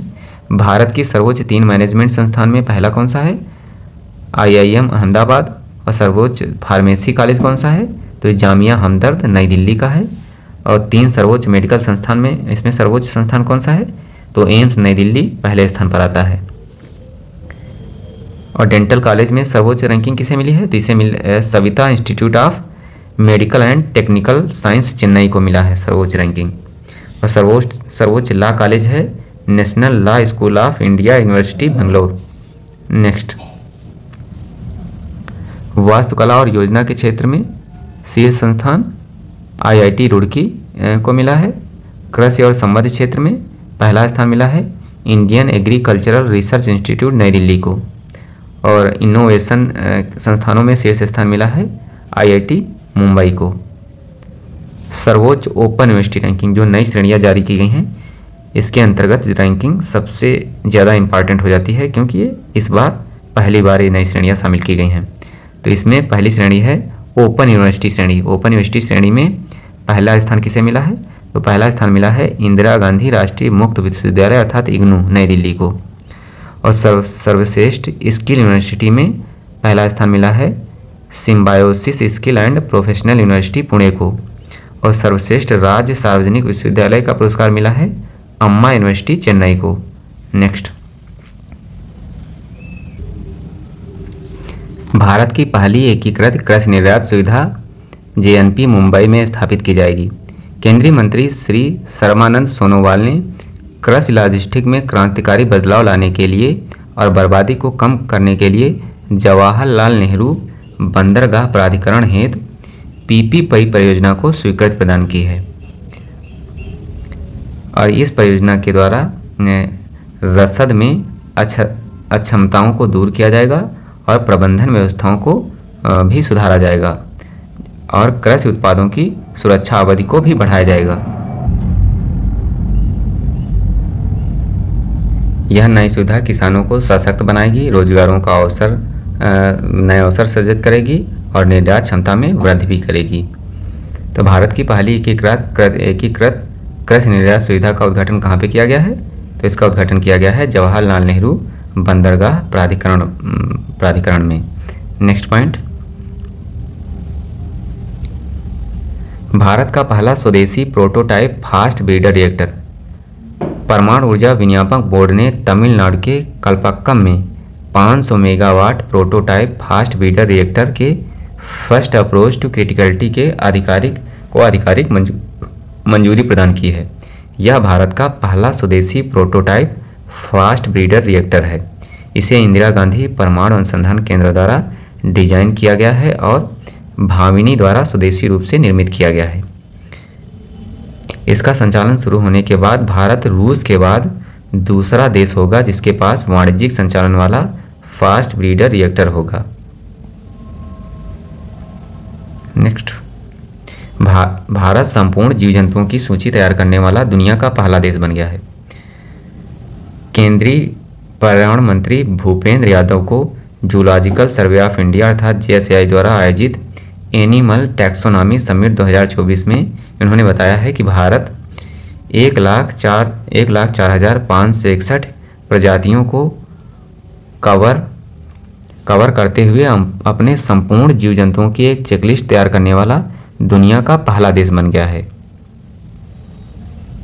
Animal taxonomy summit 2024 zoological survey of India द्वारा आयोजित किया जाने वाला दूसरा शिखर सम्मेलन है और इस अवसर पर केंद्रीय मंत्री ने जूलॉजिकल सर्वे ऑफ इंडिया के प्रतिष्ठित प्रकाशन एनिमल डिस्कवरी 2023 का विमोचन भी किया है, जिसमें भारत से 641 नई पशु प्रजातियां और नए रिकॉर्ड शामिल हैं। इसके अलावा भारतीय वनस्पति सर्वेक्षण के प्लांट डिस्कवरीज 2023 का विमोचन भी किया गया है। इस अवसर पर ICAR लखनऊ और zoological survey of India Kolkata द्वारा संयुक्त रूप से प्रकाशित पहली बार barcode atlas of Indian fish और शिलादित्य चौधरी तथा केतन सेन गुप्ता द्वारा लिखित पुस्तक roar celebrating 15 years of project tiger का भी विमोचन किया गया है। तो roar celebrating 15 years of project tiger इस पुस्तक का विमोचन किया गया है और इसके लेखक कौन कौन से हैं? तो इसके लेखक हैं शिलादित्य चौधरी और Ketan Sen Gupta. Next point, wings EV Bharat की पहली electronic micro car Rabin launch करने को लिए तैयार है। तो भारतीय ऑटोमोबाइल उद्योग में जल्द ही एक नई छोटी इलेक्ट्रॉनिक कार आने वाली है जिसे राबिन नाम दिया गया है। इसकी घोषणा विंग्स EV के द्वारा की गई है।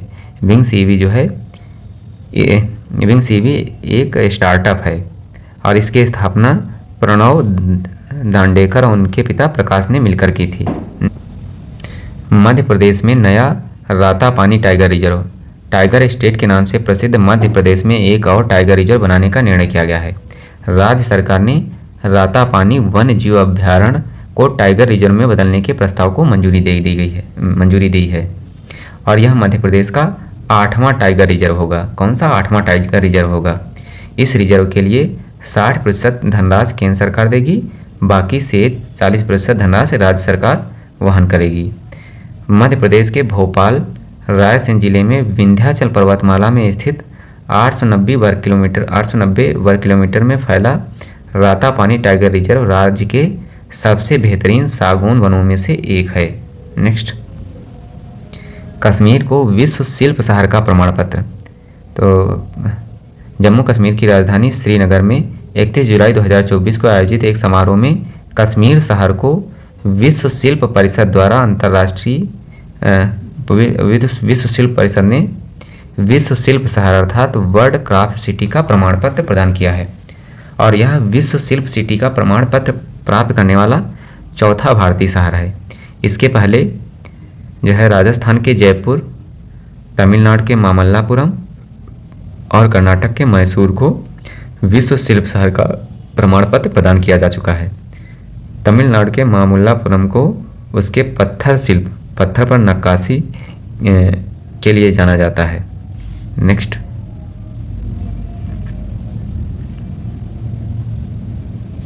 कश्मीर जिसका 4000 वर्षों से अधिक पुराना इतिहास लिखित इतिहास है, आपले कालीन बुनाई, कानी साल, पेपर माची, खत्म बंद लकड़ी की नक्काशी, कंडीकारी तांबे के बर्तन और टीला वर्क के लिए प्रसिद्ध है।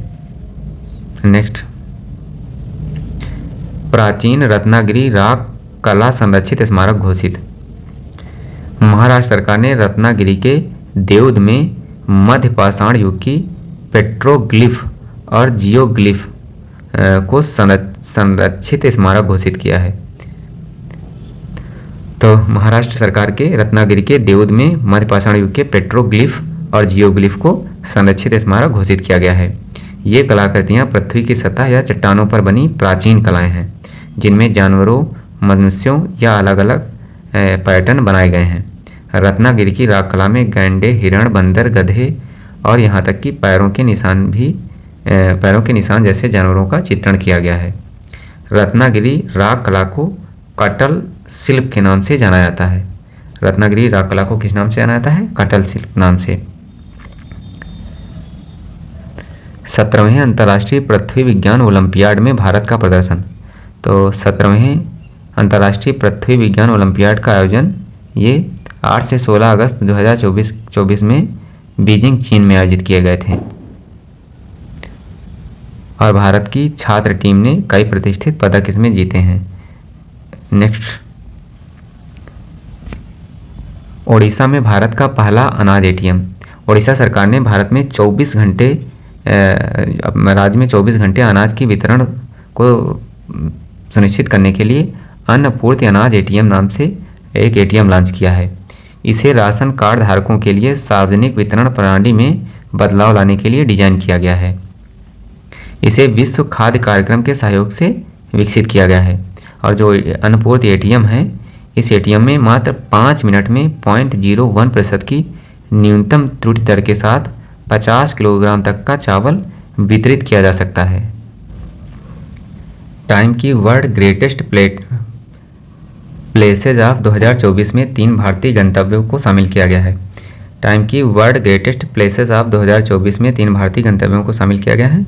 इसमें हैदराबाद के म्यूजियम ऑफ सॉल्यूशंस और इसमें महाराष्ट्र के म्यूजियम ऑफ सॉल्यूशंस और हैदराबाद तेलंगाना के एक चॉकलेट फैक्ट्री मनम चॉकलेट, इसके अलावा हिमाचल प्रदेश के एक रेस्टोरेंट नार को शामिल किया गया है।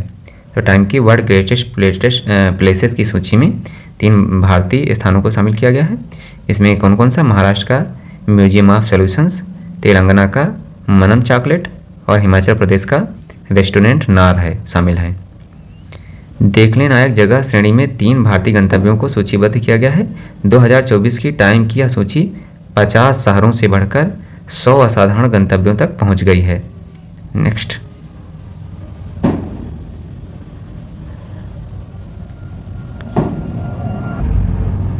बन्नेरघट्टा जैविक उद्यान में देश की सबसे बड़ी तेंदुआ सफारी। कर्नाटक के बन्नेरघट्टा जैविक उद्यान में दक्षिण भारत की पहली और देश की सबसे बड़ी तेंदुआ सफारी का उद्घाटन किया गया है। यह भारत की तीसरी तेंदुआ सफारी है। वर्तमान में यहाँ पे 14 तेंदुए हैं। सफारी क्षेत्र के भीतर 4 एकड़ जमीन को सोलर फेंस का उपयोग करके अलग किया गया है ताकि जानवरों को उनके नए वातावरण के अनुकूल होने में मदद मिल सके। बन्नेरघट्टा बेंगलुरु के पास अनेकल रेंज की पहाड़ियों में स्थित है। स्वर्ण रेखा नदी की धारा पार्क के जानवरों के लिए जल का मुख्य स्रोत है। तो बन्नेरघट्टा जैविक उद्यान देश की सबसे बड़ी तेंदुआ सफारी बनी है और यह भारत की तीसरी तेंदुआ सफारी है।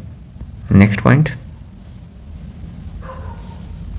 वर्ष 2026 में उद्यान में भारत के पहले तितली पर्यावास का भी उद्घाटन किया गया था। नेक्स्ट, प्रोजेक्ट अस्मिता।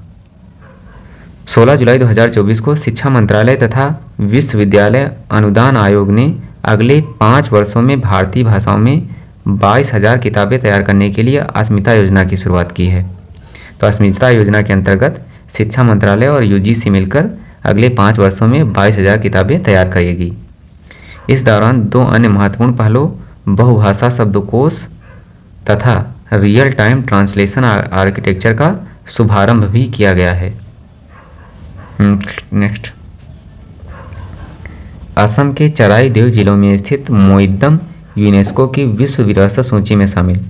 असम के चराई देव जिलों में स्थित अहोम राजवंश की टीला नुमा दफन प्रणाली, जिसे मोइदम या मैदाम नाम से जाना जाता है, इसको यूनेस्को की वर्ल्ड हेरिटेज साइट की सूची में शामिल किया गया है। यह शाही मोइदम केवल असम राज्य के चराई देव में चीन से आई ताई अहोम जनजातियों के राजाओं के कब्र स्थल हैं। इन कब्र स्थलों को असम पिरामिड्स के नाम से भी जाना जाता है। विश्व धरोहर समिति की भारत की नई दिल्ली में विश्व धरोहर समिति भारत के नई दिल्ली में 21 से 31 जुलाई 2024 को संपन्न 46वें सत्र में यह निर्णय लिया गया है कि असम के मोइदम को वर्ल्ड हेरिटेज साइट की सूची में शामिल किया जाएगा। भारत में अब यूनेस्को विश्व धरोहर स्थलों की संख्या बढ़कर कितनी हो गई है? तो 43 हो गई है।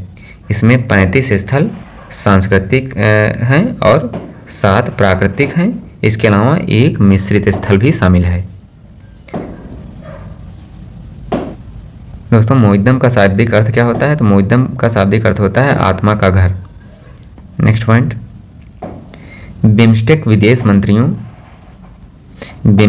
मंत्रियों का सम्मेलन नई दिल्ली में संपन्न। बंगाल की खाड़ी के आसपास स्थित 7 देशों का समूह बिम्स्टेक है। इसके विदेश मंत्रियों का 2 दिवसीय सम्मेलन नई दिल्ली में 11 से 12 जुलाई 2024 को संपन्न हुआ है। जो बिम्स्टेक में शामिल देश हैं उनके नाम देख लेते हैं। तो इसमें भारत, बांग्लादेश, भूटान, नेपाल, श्रीलंका, म्यांमार और थाईलैंड शामिल हैं।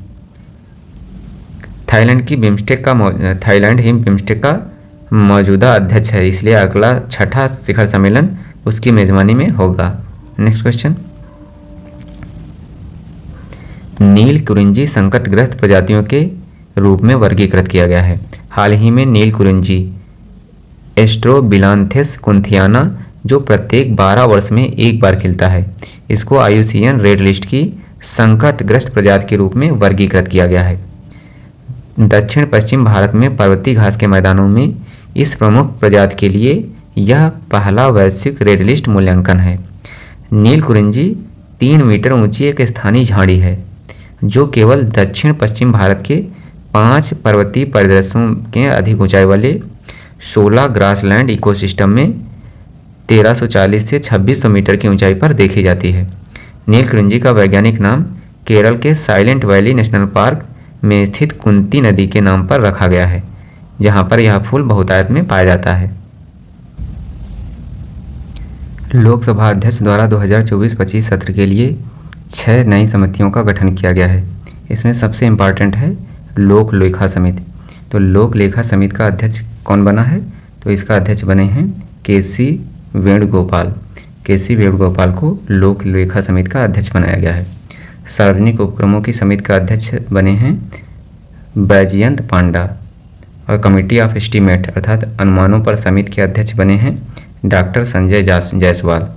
अनुसूचित जाति और अनुसूचित जनजातियों के कल्याण पर समिति के अध्यक्ष बने हैं डॉक्टर फग्गन सिंह कुलस्ते। इसके अलावा अन्य पिछड़े वर्गों के कल्याण पर समिति के अध्यक्ष बने हैं गणेश सिंह। और लाभ का पद संयुक्त समिति में अभी नियुक्ति नहीं की गई है। नेक्स्ट, उत्तराखंड की पहली पक्षी गैलरी। उत्तराखंड वन विभाग की अनुसंधान शाखा ने 15 जुलाई 2024 को देहरादून में जाली ग्रांट स्थित प्रगति शिक्षा केंद्र में उत्तराखंड की पहली पक्षी गैलरी की स्थापना की है। इस गैलरी में उत्तराखंड के पक्षियों की एक हाई रिजोल्यूशन वाली तस्वीरें दिखाई गई हैं, जो आगंतुकों को राज्य के पक्षियों का एक आकर्षक प्रदर्शन प्रदान करती हैं। इन पक्षियों में हिमालयन मोनाल, जो उत्तराखंड का राज्य पक्षी है, इसे भी दिखाया गया है। इसके अलावा white capped redstart, Himalayan griffon, rufous bellied woodpecker, black headed jay, इनको शामिल किया गया है। नेक्स्ट, दूसरा स्वदेशी दूसरा स्वदेशी 700 मेगावाट परमाणु ऊर्जा रिएक्टर। गुजरात के काकरापारा परमाणु ऊर्जा स्टेशन में भारत के दूसरे स्वदेशी 700 मेगावाट परमाणु ऊर्जा रिएक्टर ने अपनी पूरी क्षमता से काम करना शुरू कर दिया है। भारत इस डिजाइन के 14 और 700 मेगावाट परमाणु ऊर्जा क्षमता वाले रिएक्टरों का निर्माण कर रहा है, अर्थात 700 मेगावाट के अभी 400 और रिएक्टर बनाए जा रहे हैं। Nuclear power corporation of India limited वर्तमान में 8,180 मेगावाट की कुल क्षमता वाले 24 रिएक्टरों के बेड़े का संचालन कर रहा है। नेक्स्ट पॉइंट है थाणे बोरोवली ट्विन टनल परियोजना। तो प्रधानमंत्री मोदी ने 13 जुलाई 2024 को मुंबई में थाणे बोरीवली ट्विन परियोजना की आधारशिला रखी है। इसका निर्माण मई 2028 तक पूरा होना है। इस परियोजना का निर्माण Megha engineering and infrastructure limited द्वारा किया जा रहा है।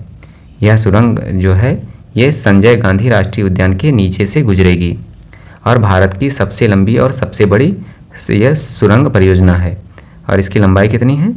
तो यह थाणे और बोरीवली को एक सीधी मेट्रो लाइन के जरिए जोड़ेगी जो 11.8 किलोमीटर तक चलती है। नेक्स्ट, विश्व की पहली सीएनजी मोटरसाइकिल फ्रीडम 125 5 जुलाई 2024 को महाराष्ट्र के पुणे में बजाज ऑटो ने विश्व की पहली सीएनजी चालित मोटरसाइकिल फ्रीडम 125 लॉन्च की है। इसमें सीट के नीचे 2 लीटर सीएनजी टैंक और 2 लीटर पेट्रोल पंप का संयोजन है। यह बाइक 1 किलोग्राम सीएनजी से 102 किलोमीटर तक की दूरी तय कर सकती है। भारत का ऑटोमोबाइल उद्योग जो है विश्व में तीसरा सबसे बड़ा ऑटोमोबाइल उद्योग है। भारत का पहला रोडोडेंड्रॉन उद्यान। तो 13 जुलाई 2024 को देश के पहले रोडोडेंड्रॉन उद्यान की स्थापना उत्तराखंड के मनस्यारी गांव में की गई है। इस उद्यान में फूलों की 35 प्रजातियां हैं, जिसमें से 5 सिर्फ उत्तराखंड में पाई जाती हैं। रोडोडेंड्रॉन आर्बेरियम फूल की सबसे लोकप्रिय किस्म है और यह जो रोडोडेंड्रॉन है यह नेपाल का राष्ट्रीय पक्षी है और नागालैंड का राज्य पुष्प भी है। नेक्स्ट, कर्नाटक का आदि चुंचनगिरी और केरल का चुलनुआर मोर अभ्यारण्य घोषित। तो केंद्रीय पर्यावरण मंत्रालय के मंत्री भूपेंद्र यादव ने घोषणा की है कि केंद्र सरकार ने केरल के चुलनुआर और कर्नाटक के आदि चुंचनगिरी को मयूर अभ्यारण्य घोषित किया गया है। नेक्स्ट, हिंद महासागर में 3 संरचनाओं का नाम अशोक, चंद्रगुप्त और कल्पतरु रखा गया है। अशोक, चंद्रगुप्त और कल्पतरु तीनों नामित संरचनाओं की खोज राष्ट्रीय ध्रुवीय और महासागर अनुसंधान केंद्र गोवा के समुद्र विज्ञानियों द्वारा की गई है। अशोक सी माउंट और चंद्रगुप्त रिज का नाम मौर्य वंश के शासकों के नाम पर रखा गया है। कुल मिलाकर हिंद महासागर में अब 7 संरचनाएं हैं जिनका नाम मुख्य रूप से या तो भारतीय वैज्ञानिकों के नाम पर रखा गया है अथवा हिंद महासागर के इस क्षेत्र में भारत द्वारा प्रस्तावित किया गया है। नेक्स्ट पॉइंट पे आते हैं। नेक्स्ट है आईआईटी दिल्ली में आइडियाज़ फॉर लाइफ पहल की शुरुआत। केंद्रीय मंत्री भूपेंद्र यादव ने नई दिल्ली में भारतीय प्रौद्योगिकी संस्थान में आइडियाज़ फॉर लाइफ पहल की शुरुआत की है। इसका उद्देश्य क्या है? तो आइडियाज़ फॉर लाइफ का उद्देश्य है पर्यावरण के अनुकूल जीवन शैली का विकास करना है। नेक्स्ट, शुद्ध शून्य कार्बन उत्सर्जन वाला भारत का पहला एयरपोर्ट।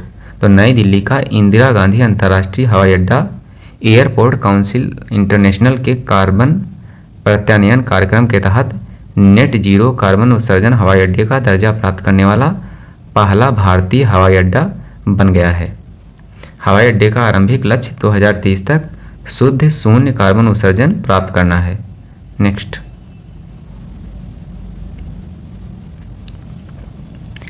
भारत की पहली monkey pox RT PCR kit launch. तो आंध्र प्रदेश के मुख्यमंत्री चंद्रबाबू नायडू ने आंध्र प्रदेश मेडटेक जोन में भारत की पहली स्वदेशी रूप से विकसित monkey pox RT PCR kit launch की है। विशाखापत्तनम स्थित आंध्र प्रदेश के medtech zone Erba MDx monkey pox RT PCR kit launch करके डायग्नोस्टिक तकनीक के लिए एक अभूतपूर्व विकास की घोषणा की है। इसे trans Asia diagnostic limited private limited के साथ साझेदारी में विकसित किया गया है। नेक्स्ट, स्वास्थ्य मंत्रालय द्वारा टीबी के नए इलाज को मंजूरी। तो केंद्रीय स्वास्थ्य मंत्रालय ने BPALM पद्धति को बहुदवा प्रतिरोधी तपेदिक के इलाज के लिए बेहद प्रभावी उपचार विकल्प के तौर पर स्वीकृति प्रदान की है। मंत्रालय ने कहा है कि BPALM उपचार पद्धति में नई तपेदिक अर्थात टीबी रोधी दवा प्रेटोमैनिट के साथ बिडेक्विलिन और लिनजोलिड शामिल हैं। नेक्स्ट, एशिया की पहली स्वास्थ्य अनुसंधान संबंधी प्री क्लिनिकल नेटवर्क सुविधा। तो महामारी तैयारी नवाचार गठबंधन की पहली एशियाई प्री क्लिनिकल नेटवर्क सुविधा का उद्घाटन केंद्रीय विज्ञान और प्रौद्योगिकी राज्य मंत्री डॉक्टर जितेंद्र सिंह ने जो है फरीदाबाद हरियाणा में transnational health science and technology institute में किया है। तो एशिया की पहली स्वास्थ्य संबंधी प्री क्लिनिकल नेटवर्क सुविधा का उद्घाटन फरीदाबाद हरियाणा में किया गया है। फरीदाबाद स्थित जैव प्रौद्योगिकी अनुसंधान और नवाचार परिषद transnational health science and technology institute Asia की पहली और दुनिया की यह नवी प्रयोगशाला है जिसे महामारी तैयारी नवाचार गठबंधन के द्वारा मान्यता दी गई है और यह जैव सुरक्षा स्तर 3 रोगजनक पर अनुसंधान करने की क्षमता के लिए इसे चुना गया है। नेक्स्ट, BSL-3 प्रयोगशाला उन रोगाणुओं पर शोध करती है जो सांस के माध्यम से गंभीर या संभावित घातक बीमारियां पैदा करते हैं। और इसकी स्थापना कब की गई थी? तो इसकी स्थापना 2009 में की गई थी। यह भारत सरकार के विज्ञान और प्रौद्योगिकी मंत्रालय के जैव प्रौद्योगिकी विभाग के अंतर्गत आता है। भविष्य की महामारियों के खिलाफ टीके विकसित करने के लिए महामारी तैयारी नवाचार गठबंधन की स्थापना 2017 में स्विट्जरलैंड के दावोस में की गई थी। नेक्स्ट, नए आपराधिक कानूनों को कार्यान्वयन के लिए 4 ऐप लॉन्च। तो केंद्रीय मंत्री अमित शाह ने जो नए आपराधिक कानूनों के कार्यान्वयन के लिए 4 नए ऐप ई-साक्ष्य, न्याय सेतु, न्याय श्रुति और ई-सम्मन लॉन्च किए हैं। ऐप ई-साक्ष्य के तहत सभी गवाहियाँ वीडियोग्राफी और फोटोग्राफी ई-एविडेंस सर्वर पर सेव की जाएंगी। ई-सम्मन ऐप के तहत अदालतें इलेक्ट्रॉनिक तरीके से पुलिस थानों और संबंधित व्यक्ति को सम्मन भेजेंगी। न्याय सेतु डैशबोर्ड में पुलिस, मेडिकल, फोरेंसिक अभियोजन और जेल अधिकारियों को जोड़ा जाएगा। न्याय श्रुति ऐप के तहत अदालतें वीडियो कॉन्फ्रेंसिंग के जरिए गवाहों की सुनवाई कर सकेंगी। उल्लेखनीय है कि 1 जुलाई 2024 को 3 नए आपराधिक कानून अस्तित्व में आ गए हैं, अर्थात इन्हें लागू कर दिया गया है। देश का पहला भूमिगत संग्रहालय।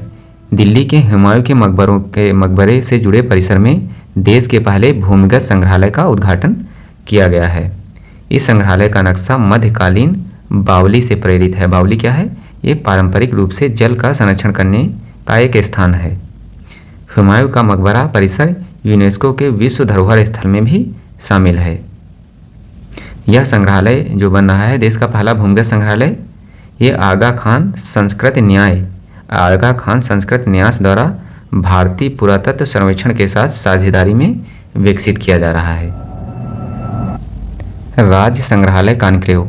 आगामी युग युगीन भारत संग्रहालय पर राज्य संग्रहालय सम्मेलन का आयोजन 1 अगस्त से 3 अगस्त 2024 को नई दिल्ली में किया गया है और इसका उद्घाटन केंद्रीय मंत्री गजेंद्र सिंह शेखावत ने किया है।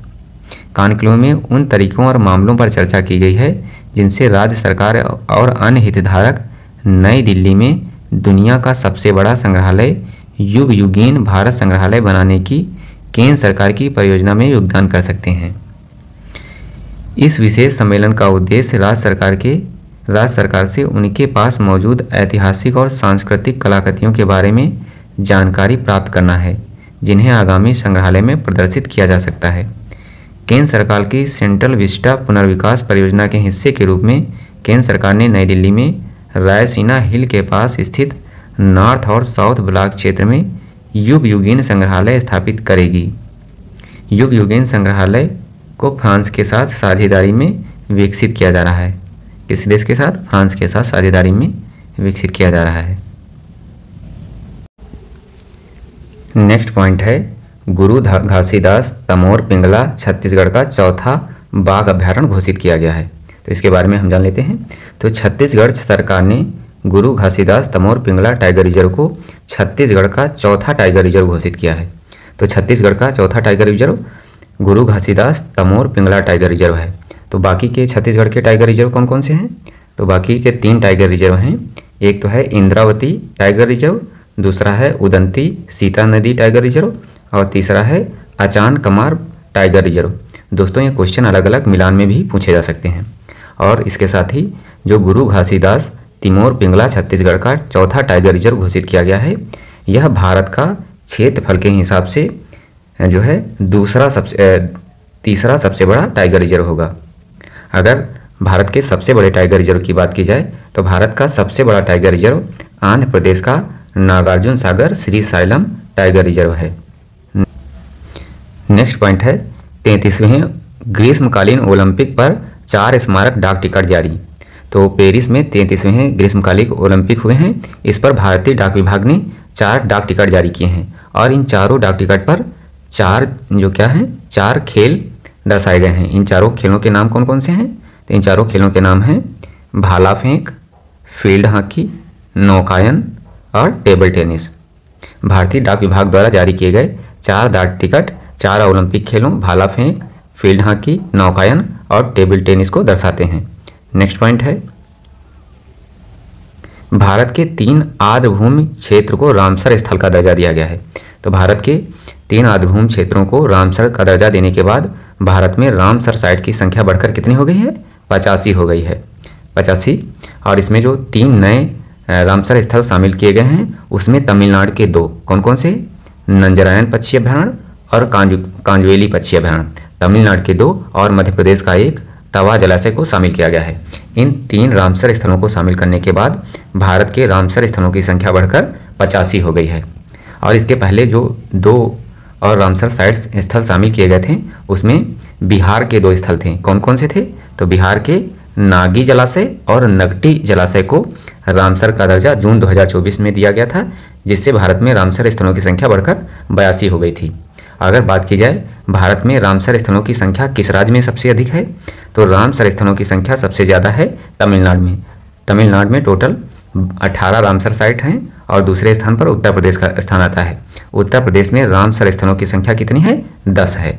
नेक्स्ट पॉइंट आतिशी दिल्ली की 8वीं और राज्य की 3री महिला मुख्यमंत्री बनी है।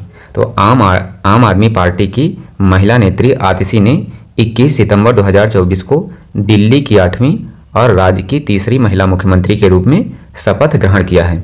अगर महिला मुख्यमंत्री की बात की जाए तो दिल्ली में इससे पहले 2 महिला मुख्यमंत्री रह चुकी हैं। कौन कौन सी थी? तो उनके नाम हैं सुषमा स्वराज और शीला दीक्षित। सुषमा स्वराज और शीला दीक्षित के बाद जो आतिशी हैं ये दिल्ली की 3री महिला मुख्यमंत्री बनी हैं और इनकी उम्र कितनी है? 43 साल की है। नेक्स्ट पॉइंट में हम लोग 18वीं लोकसभा चुनाव के बारे में चर्चा करेंगे।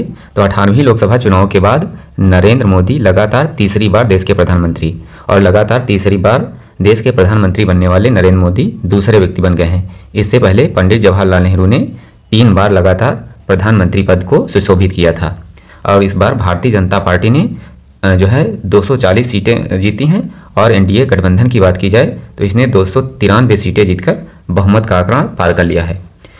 और प्रधानमंत्री नरेंद्र मोदी जो है इस बार भारत के 20वें स्वतंत्र भारत के 20वें प्रधानमंत्री बने हैं। और मोदी कैबिनेट में 7 महिला मंत्रियों को शामिल किया गया है। इसमें 2 को कैबिनेट मंत्री का दर्जा दिया गया है और 5 को राज्य मंत्री का। तो कैबिनेट मंत्री का दर्जा किसको दिया गया है? तो कैबिनेट मंत्री का दर्जा दिया गया है वित्त मंत्री के रूप में निर्मला सीतारमण को और इसके अलावा महिला और बाल विकास मंत्री के रूप में अन्नपूर्णा देवी को कैबिनेट मंत्री का दर्जा दिया गया है। और इस बार जो है सरकार में एक भी मुस्लिम मंत्री नहीं है। नेक्स्ट अब यहाँ पर हम लोग देख सकते हैं जो है मंत्री और उनको कौन सा मंत्रालय दिया गया है, यहाँ पे हम लोग पढ़ सकते हैं। इसके बाद हम लोग इम्पॉर्टेंट पॉइंट पे जाएंगे। इस बार जो है 18वीं लोकसभा के चुनाव कितने चरणों में हुए थे? तो 18वीं लोकसभा के चुनाव 7 चरणों में हुए थे और यह चुनाव 19 अप्रैल से 1 जून 2024 के बीच में आयोजित किए गए थे। और इस बार सबसे ज़्यादा सीटें किसने जीती हैं? तो सबसे ज़्यादा सीटें जीती हैं भारतीय जनता पार्टी ने 240 और दूसरे स्थान पर स्थान आता है भारतीय राष्ट्रीय कांग्रेस का। भारतीय राष्ट्रीय कांग्रेस ने 99 सीटें जीती हैं और समाजवादी पार्टी ने इस बार रिकॉर्ड कायम करते हुए 37 सीटें जीती हैं। नेक्स्ट पॉइंट, 18वीं लोकसभा चुनाव से जुड़े महत्वपूर्ण तथ्यों के बारे में हम लोग देखते हैं। यहाँ से प्रश्न बनने के बहुत ही चांसेस हैं, जिसमें मुकेश दलाल जो हैं 18वीं लोकसभा चुनाव है तो निर्विरोध निर्वाचित हुए हैं। मुकेश दलाल को 18वीं लोकसभा में निर्विरोध निर्वाचित किया गया है और इन्होंने सूरत निर्वाचन क्षेत्र से जो है जीत दर्ज की है। पुष्पेंद्र सरोज जो हैं पुष्पेंद्र सरोज 18वीं लोकसभा के सबसे युवा सांसद हैं। 18वीं लोकसभा के सबसे युवा सांसद पुष्पेंद्र सरोज हैं और इन्होंने उत्तर प्रदेश के कौशाम्बी निर्वाचन क्षेत्र से समाजवादी पार्टी की सीट पर जीत दर्ज की हैं। और दूसरी सबसे युवा सांसद हैं प्रिया सरोज। प्रिया सरोज इन्होंने उत्तर प्रदेश के मछली शहर से सपा टिकट पर जीत दर्ज की है। शंकर लालवानी इंदौर से रिकॉर्ड 11,75,092 मतों के अंतर से निर्वाचित हुए हैं। वहीं सबसे कम मतों के अंतर से जो है रविंद्र वायकर केवल 48 मतों के अंतर से इन्होंने जीत दर्ज की है। इस बार 2 अलगाववादी नेताओं ने भी जीत दर्ज की है। इसमें असम की जेल में बंद खालिस्तानी अलगाववादी अमृतपाल सिंह संधू ने खडूर साहिब पंजाब निर्वाचन क्षेत्र से जीत दर्ज की है और इसके अलावा कश्मीरी अलगाववादी निर्दलीय उम्मीदवार अब्दुल राशिद ने कश्मीर की बारामूला सीट से नेशनल कॉन्फ्रेंस के उमर अब्दुल्ला को 2 लाख से अधिक वोटों से हराया है। नेक्स्ट, 18वीं लोकसभा के लिए निर्वाचित 543 सांसदों में 74 महिला सांसद हैं। कितनी? 74 महिला सांसद हैं। और पिछली बार की बात की जाए तो पिछली बार की तुलना में इस बार महिला सांसदों की संख्या में गिरावट आई है। पिछली बार इनकी संख्या 78 थी। 18वीं लोकसभा में सर्वाधिक मतों के अंतर से जीतने का रिकॉर्ड कांग्रेस के रकीबुल हुसैन ने दर्ज किया है और इन्होंने असम के धुबरी सीट से यह रिकॉर्ड बनाया है। मध्य प्रदेश में नोटा के लिए 2,18,674 मत इंदौर निर्वाचन क्षेत्र में पड़े हैं, जो इस मामले में एक रिकॉर्ड है। भारतीय जनता पार्टी ने 18वीं लोकसभा चुनाव में 6 राज्यों में क्लीन स्वीप किया है। इसमें मध्य प्रदेश में 29 की 29 सीटें जीती हैं, उत्तराखंड में 5 की 5 सीटें और हिमाचल प्रदेश में, अरुणाचल प्रदेश में, त्रिपुरा में और दिल्ली में। टोटल 6 राज्यों में भारतीय जनता पार्टी ने क्लीन स्वीप किया है। इसके अलावा पहली बार केरल में भी भारतीय जनता पार्टी को 1 सीट प्राप्त हुई है। 18वीं लोकसभा के गठन की बात की जाए तो 18वीं लोकसभा का गठन 24 जून 2024 को हुआ है। भारतीय जनता पार्टी के उड़ीसा से सांसद भर्तृहरि मेहताब को 18वीं लोकसभा का प्रोटेम स्पीकर चुना गया है। और स्पीकर किसे चुना गया है? तो 18वीं लोकसभा के स्पीकर बने हैं ओम बिरला।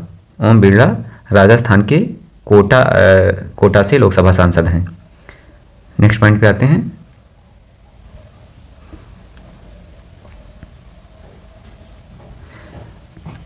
आंध्र प्रदेश, उड़ीसा, अरुणाचल प्रदेश, सिक्किम में विधानसभा चुनाव के बाद नई सरकारों का गठन हुआ है। इसमें जो है अरुणाचल प्रदेश में भाजपा का जहां पहले से भी अधिक मजबूती से सत्ता पर कब्जा बना रहा, वहीं पर उड़ीसा में बीजू जनता दल के 24 वर्षों के शासन का अंत हुआ है और पहली बार भाजपा ने जो है उड़ीसा में पूर्ण बहुमत की सरकार का गठन किया है। सिक्किम में 32 में 31 सीटें जीतकर विगत 5 वर्षों से सत्तारूढ़ सिक्किम क्रांतिकारी मोर्चा ने सभी दलों का सफाया कर दिया है। आंध्र प्रदेश की 175 सदस्यीय विधानसभा में एनडीए गठबंधन में चंद्रबाबू नायडू के नेतृत्व वाली तेलुगु देशम पार्टी ने अकेले ही 135 सीटें प्राप्त की हैं। नेक्स्ट पॉइंट, कोझीकोड भारत का पहला यूनेस्को साहित्य शहर घोषित हुआ है। कोझीकोड को भारत का पहला यूनेस्को का साहित्यिक शहर घोषित किया गया है और कोझीकोड ये उत्तरी केरल में स्थित है। कोझीकोड को कालीकट के रूप में भी जाना जाता है और इसे मूर्तियों के शहर का टैग भी प्राप्त हो चुका है। नेक्स्ट,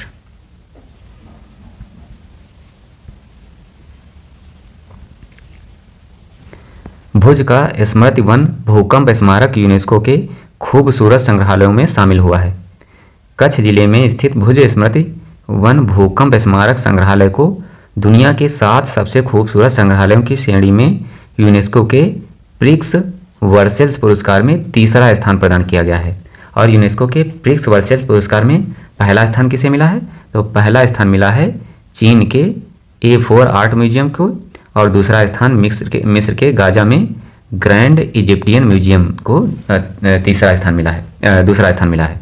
पहला स्थान A4 आर्ट म्यूजियम चीन को, दूसरा स्थान ग्रैंड इजिप्टियन म्यूजियम मिस्र को, और तीसरा स्थान मिला है भुज, गुजरात के भुज स्थित स्मृति वन भूकंप स्मारक संग्रहालय को। नेक्स्ट पॉइंट, भारत की सबसे बड़ी जलवायु घड़ी। 23 अप्रैल 2024 को वैज्ञानिक एवं औद्योगिक अनुसंधान परिषद CSIR ने पृथ्वी दिवस समारोह के एक भाग के रूप में रफी मार्ग नई दिल्ली में CSIR भवन में भारत की सबसे बड़ी जलवायु घड़ी स्थापित की गई है। तो भारत की सबसे बड़ी जलवायु घड़ी कहाँ स्थापित की गई है? तो इसे नई दिल्ली में CSIR मुख्यालय भवन में स्थापित किया गया है। और यह घड़ी शून्य उत्सर्जन तक पहुंचने के लिए महत्वपूर्ण समय विंडो को की गिनती करती है। नेक्स्ट पॉइंट, कश्मीर में विश्व के सबसे ऊंचे रेलवे पुल पर पूर्ण ट्रेन ट्रायल का सफल परीक्षण हुआ है। कहां पर? कश्मीर में। जम्मू कश्मीर के कश्मीर घाटी को शेष भारत से रेल लिंक द्वारा जोड़ने की दिशा में एक महत्वपूर्ण उपलब्धि भारतीय रेलवे ने हासिल की है। रेलवे ने संगलदान से रियासी तक, कहां से? संगलदान से रियासी तक लगभग 46 किलोमीटर के खंड पर मेमू ट्रेन का सफल परीक्षण किया है। जम्मू कश्मीर के रियासी जिले में बक्कल और कौरी के बीच स्थित यह पुल 1.3 किलोमीटर लंबा और चिनाव नदी तल से 300 मीटर ऊपर स्थित है। तो इस पुल की लंबाई कितनी है? तो पुल की लंबाई 1.3 किलोमीटर और चिनाव नदी के तल से इसकी ऊंचाई 359 मीटर ऊपर है। यह विश्व का सबसे ऊंचा एकल मेहराब वाला रेलवे पुल है। तो जो चिनाव पुल है यह विश्व का सबसे ऊंचा एकल मेहराब वाला पुल है। नेक्स्ट पॉइंट, इस पुल को 120 वर्ष के जीवन काल के लिए डिजाइन किया गया है और साथ ही इसे विस्फोट रोधी भी बनाया गया है। यह देश के अधिकतम तीव्रता वाले जोन 5 भूकंप बलों को झेलने में सक्षम भी है। चिनाव नदी की बात की जाए तो चिनाव नदी भारत और पाकिस्तान की एक प्रमुख नदी है जो सिंधु नदी की सहायक नदी है। यह नदी हिमाचल प्रदेश के लाहौल और स्पीति जिलों में ऊपरी हिमालय के तांडी नामक स्थान पर 2 धाराओं चंद्रा और भागा के संगम के बाद बनती है। नेक्स्ट पॉइंट पे आते हैं, Thiruvananthapuram zero waste to landfill मान्यता प्राप्त करने वाला पहला हवाई अड्डा। केरल का तिरुवनंतपुरम अंतर्राष्ट्रीय हवाई अड्डा जीरो वेस्ट टू लैंडफिल की मान्यता प्राप्त करने वाला भारत का पहला हवाई अड्डा बन गया है। यह सम्मान उसे भारतीय उद्योग परिसंघ के सतत विकास उत्कृष्टता केंद्र से मिला है। तो तिरुवनंतपुरम अंतर्राष्ट्रीय हवाई अड्डे को जीरो वेस्ट टू लैंडफिल की मान्यता प्रदान की गई है और यह मान्यता प्राप्त करने वाला यह हवाई अड्डा भारत का पहला हवाई अड्डा बना है। नेक्स्ट पॉइंट,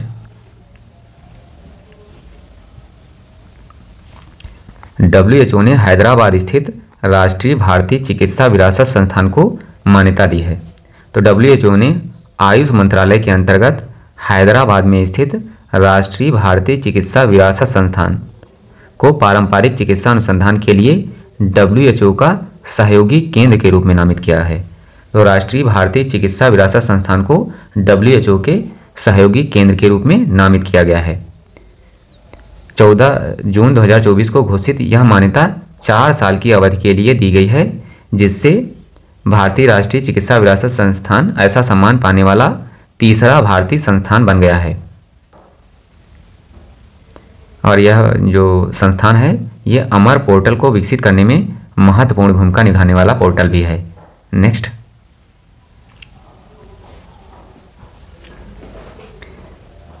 DD किसान चैनल द्वारा AI एंकर कृषि और भूमि को लॉन्च किया गया है।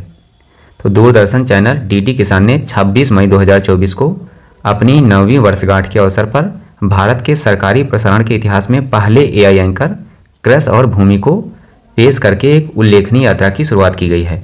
और ये दोनों जो AI एंकर हैं ये 50 भाषाओं में संवाद करने की क्षमता रखते हैं और 24/7 किसानों की समस्याओं का समाधान करने के लिए सक्षम भी हैं। AI एंकर पेश करने वाला DD किसान देश का पहला सरकारी चैनल बन गया है और मौसम, बाजार की कीमतों, सरकारी योजनाओं और नवीनतम कृषि अनुसंधान पर महत्वपूर्ण जानकारी प्रदान करके चैनल ने किसानों को अपनी फसलों के रोपण, कटाई और बिक्री के बारे में अच्छी तरह से सूचित करके तथा शाश्वत बनाने में महत्वपूर्ण भूमिका निभाई है। भारतीय प्रधानमंत्री नरेंद्र मोदी द्वारा 26 मई 2015 को जो है लॉन्च किया गया DD किसान देश के किसानों के समावेशी विकास को बढ़ावा देने के लिए एक समर्पित मंच के रूप में कार्य करता है। नेक्स्ट पॉइंट है असम में आर्किड की नई प्रजाति की खोज। हाल ही में असम के डिब्रू-सैखोवा राष्ट्रीय उद्यान में एक नई आर्किड प्रजाति क्रेपेडियम एसामिकम की खोज की गई है। किस प्रजाति की खोज की गई है? तो क्रेपेडियम एसामिकम की खोज की गई है। घने जंगलों में पनपने वाले अधिकांश आर्किड के विपरीत यह प्रजाति खुले घास के मैदानों में उगती है। यह प्रजाति IUCN की रेड लिस्ट में शामिल है। नेक्स्ट, रामचरितमानस पंचतंत्र सहृदय लोकलोचन को यूनेस्को की विश्व स्मृति रजिस्टर में शामिल किया गया है। 7 से 8 मई 2024 को मंगोलिया के उलान बटार में आयोजित एशिया और प्रशांत क्षेत्र के लिए यूनेस्को की विश्व स्मृति समिति की 10वीं आम सभा में इस क्षेत्र के 20 दस्तावेजी धरोहरों को विश्व स्मृति रजिस्टर अर्थात memory of the world register के हिस्से के रूप में मान्यता दी गई है। इसमें 3 भारतीय धरोहरों को शामिल किया गया है और इनके नाम क्या क्या हैं? तो पहला है रामचरितमानस, दूसरा पंचतंत्र और तीसरा सहृदय लोकलोचन। रामचरितमानस की रचना किसने की थी? तुलसीदास ने। पंचतंत्र की रचना किसने की थी? विष्णु शर्मा ने। और सहृदय लोकलोचन की रचना किसने की थी? तो इसकी रचना की थी आनंद वर्धन ने। UNESCO memory of the world register मानवता की दस्तावेजी विरासत की सुरक्षा के लिए 1992 में यूनेस्को द्वारा शुरू की गई एक अंतर्राष्ट्रीय पहल है। आगे देखते हैं हम लोग। जो रामचरितमानस है ये अकबर के शासनकाल में 1574 में अवधी भाषा में जो है लिखी गई थी और इसकी रचना हरगीतिका छंद में की गई है। नेक्स्ट, पंचतंत्र की बात की जाए तो पंचतंत्र दुनिया की सबसे पुरानी दंत कथाओं में से एक है और आनंद वर्धन द्वारा रचित सहृदय लोकलोचन भारतीय काव्य शास्त्र पर एक ग्रंथ है। नेक्स्ट, भारत लगातार 6ठे वर्ष वैश्विक इंटरनेट शटडाउन रिपोर्ट में शीर्ष स्थान पर है। डिजिटल अधिकारों पर ध्यान केंद्रित करने वाले गैर लाभकारी समूह एक्सेस नाउ और कीप राइट ऑन गठबंधन द्वारा संकलित और 15 मई 2024 को जारी आंकड़ों के अनुसार भारत में 2023 में इंटरनेट शटडाउन के 116 मामले दर्ज किए गए हैं, जो वैश्विक स्तर पर 39 देशों में किए गए शटडाउन के कम से कम 243 मामलों का 41% है। अर्थात दुनिया में जो इंटरनेट शटडाउन के मामले हुए हैं 39 देशों में, उनमें से 41% मामले अर्थात 116 मामले भारत में दर्ज किए गए हैं। इसके परिणामस्वरूप भारत अब लगातार छठे वर्ष वैश्विक स्तर पर सबसे अधिक इंटरनेट बंद करने का आदेश देने वाला देश बन गया है। 2023 की सिकुड़ता लोकतंत्र बढ़ती हिंसा इंटरनेट शटडाउन नामक रिपोर्ट में कहा गया है कि भारत में स्थानीय शटडाउन के बजाय क्षेत्रीय शटडाउन की प्रवृत्ति में बढ़ोतरी हुई है और यह बढ़ोतरी मुख्यतः मणिपुर और पंजाब में देखी गई है। म्यांमार 37 इंटरनेट शटडाउन के साथ भारत का अनुसरण करता है और यह दूसरे स्थान पर आता है। तीसरे स्थान पर ईरान में 34 बार इंटरनेट को शटडाउन किया गया है। नेक्स्ट, भारतीय वायुसेना द्वारा भीष्म पोर्टेबल अस्पताल का सफल परीक्षण।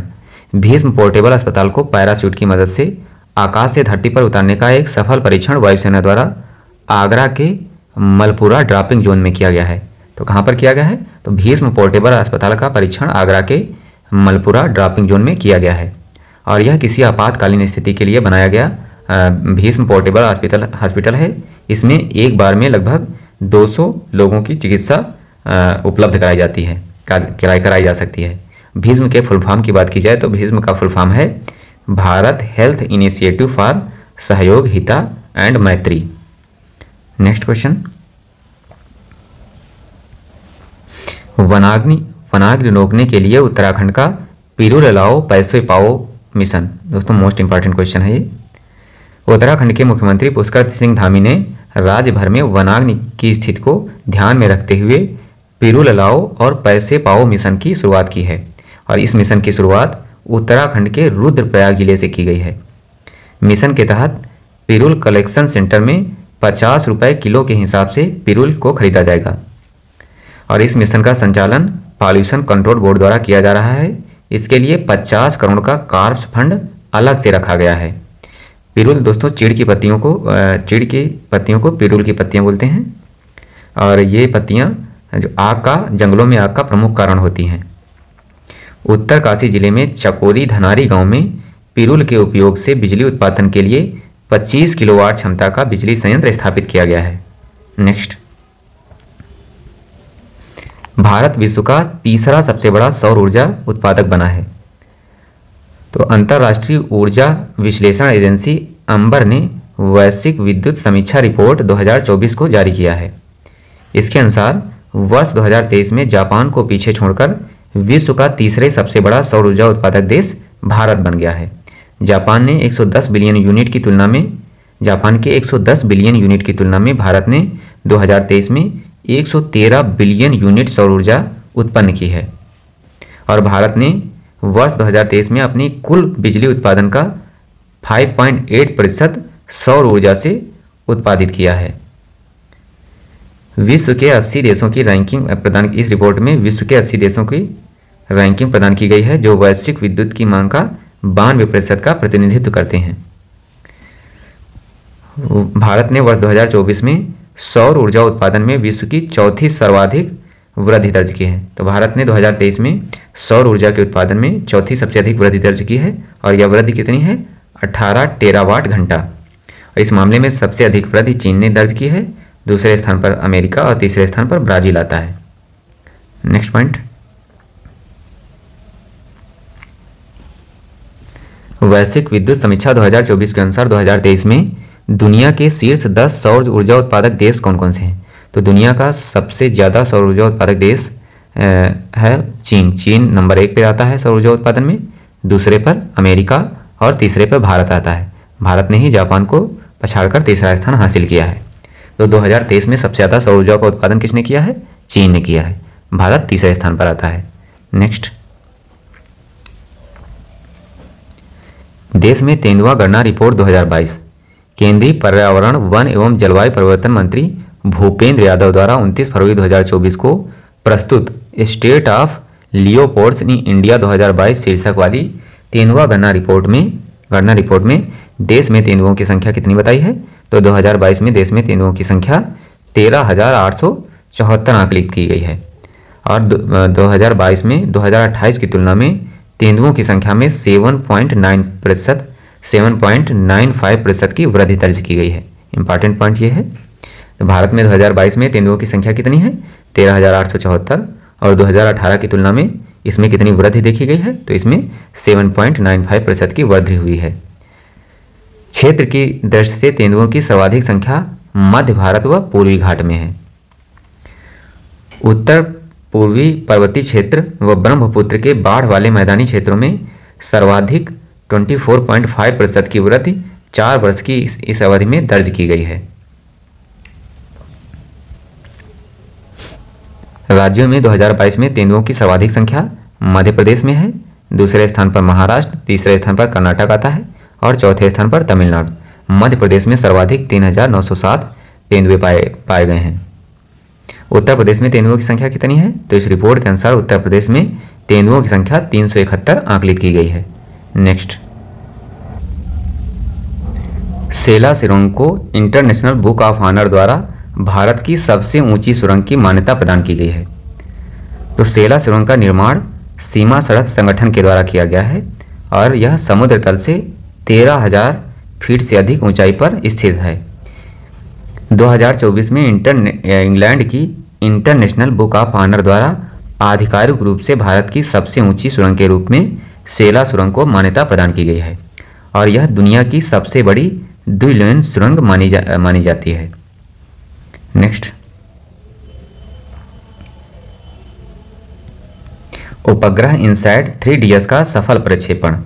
मौसम की निगरानी के लिए भारतीय अंतरिक्ष अनुसंधान संगठन इसरो की तीसरी पीढ़ी का उपग्रह इनसैट 3DS सफलतापूर्वक अपनी कक्षा में स्थापित कर दिया गया है और इसे प्रक्षेपण वाहन GSLV F-14 से प्रक्षेपित किया गया है। इसरो प्रमुख एस सोमनाथ के अनुसार मैच्योर बाय GSLV पृथ्वी की सतह, महासागरों की निगरानी, पर्यावरण, मौसम से जुड़ी गतिविधियों पर नजर रखेगा। इस उपग्रह से बर्फ की गहराई, आग, हवा में नमी, कोहरे, बारिश से जुड़ी सूचनाएं भी मिलेंगी। उपग्रह से प्राप्त डेटा भविष्य की स्थितियों के आकलन में मदद करेगा। नेक्स्ट पॉइंट देखते हैं। इनसैट 3DS उपग्रह 2274 किलोग्राम वजनी है और इसका कार्यकाल 10 वर्ष का है। नेक्स्ट पॉइंट, मराठाओं के 12 किले यूनेस्को की विश्व धरोहर सूची के लिए नामांकित किए गए हैं। तो भारत ने 2024-25 के लिए यूनेस्को की विश्व विरासत सूची में शामिल करने के लिए मराठा शासन की रणनीतिक सैन्य शक्तियों को प्रदर्शित करने वाले किलों का एक नेटवर्क, जिसे मराठा सैन्य परिदृश्य कहते हैं, को यूनेस्को की विश्व धरोहर सूची के लिए नामांकित किया गया है। इस नामांकन में 12 घटक महाराष्ट्र में हैं। कौन कौन से?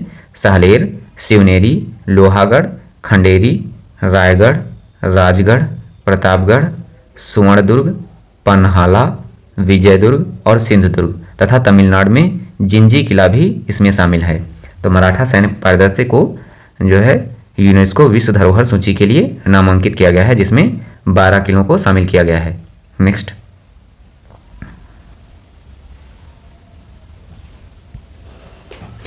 Boeing India engineering and technology centre का उद्घाटन। तो प्रधानमंत्री नरेंद्र मोदी ने कर्नाटक के बेंगलुरु में Boeing India engineering and technology centre का उद्घाटन किया है। बोइंग का यह सेंटर अमेरिका के बाहर कंपनी का सबसे बड़ा निवेश है। Boeing India engineering and technology centre में हवाई जहाज का निर्माण और उससे संबंधित ट्रेनिंग प्रदान की जाएगी। और इस उद्घाटन कार्यक्रम के दौरान ही प्रधानमंत्री मोदी ने बोइंग सुकन्या कार्यक्रम की भी शुरुआत की है और इसका उद्देश्य देश में बढ़ते विमानन क्षेत्र में पूरे भारत से ज़्यादा लड़कियों को बढ़ावा देना है। नेक्स्ट, अब हम लोग बोइंग सुकन्या कार्यक्रम के बारे में देखेंगे। तो बोइंग सुकन्या कार्यक्रम का उद्देश्य देश भर में लड़कियों को देश के बढ़ते विमानन क्षेत्र में प्रवेश का समर्थन करना है। यह कार्यक्रम पूरे भारत की लड़कियों और महिलाओं को विज्ञान, प्रौद्योगिकी, इंजीनियरिंग और गणित क्षेत्रों में महत्वपूर्ण कौशल सीखने और विमानन क्षेत्र में नौकरियों के प्रशिक्षण के अवसर प्रदान करेगा।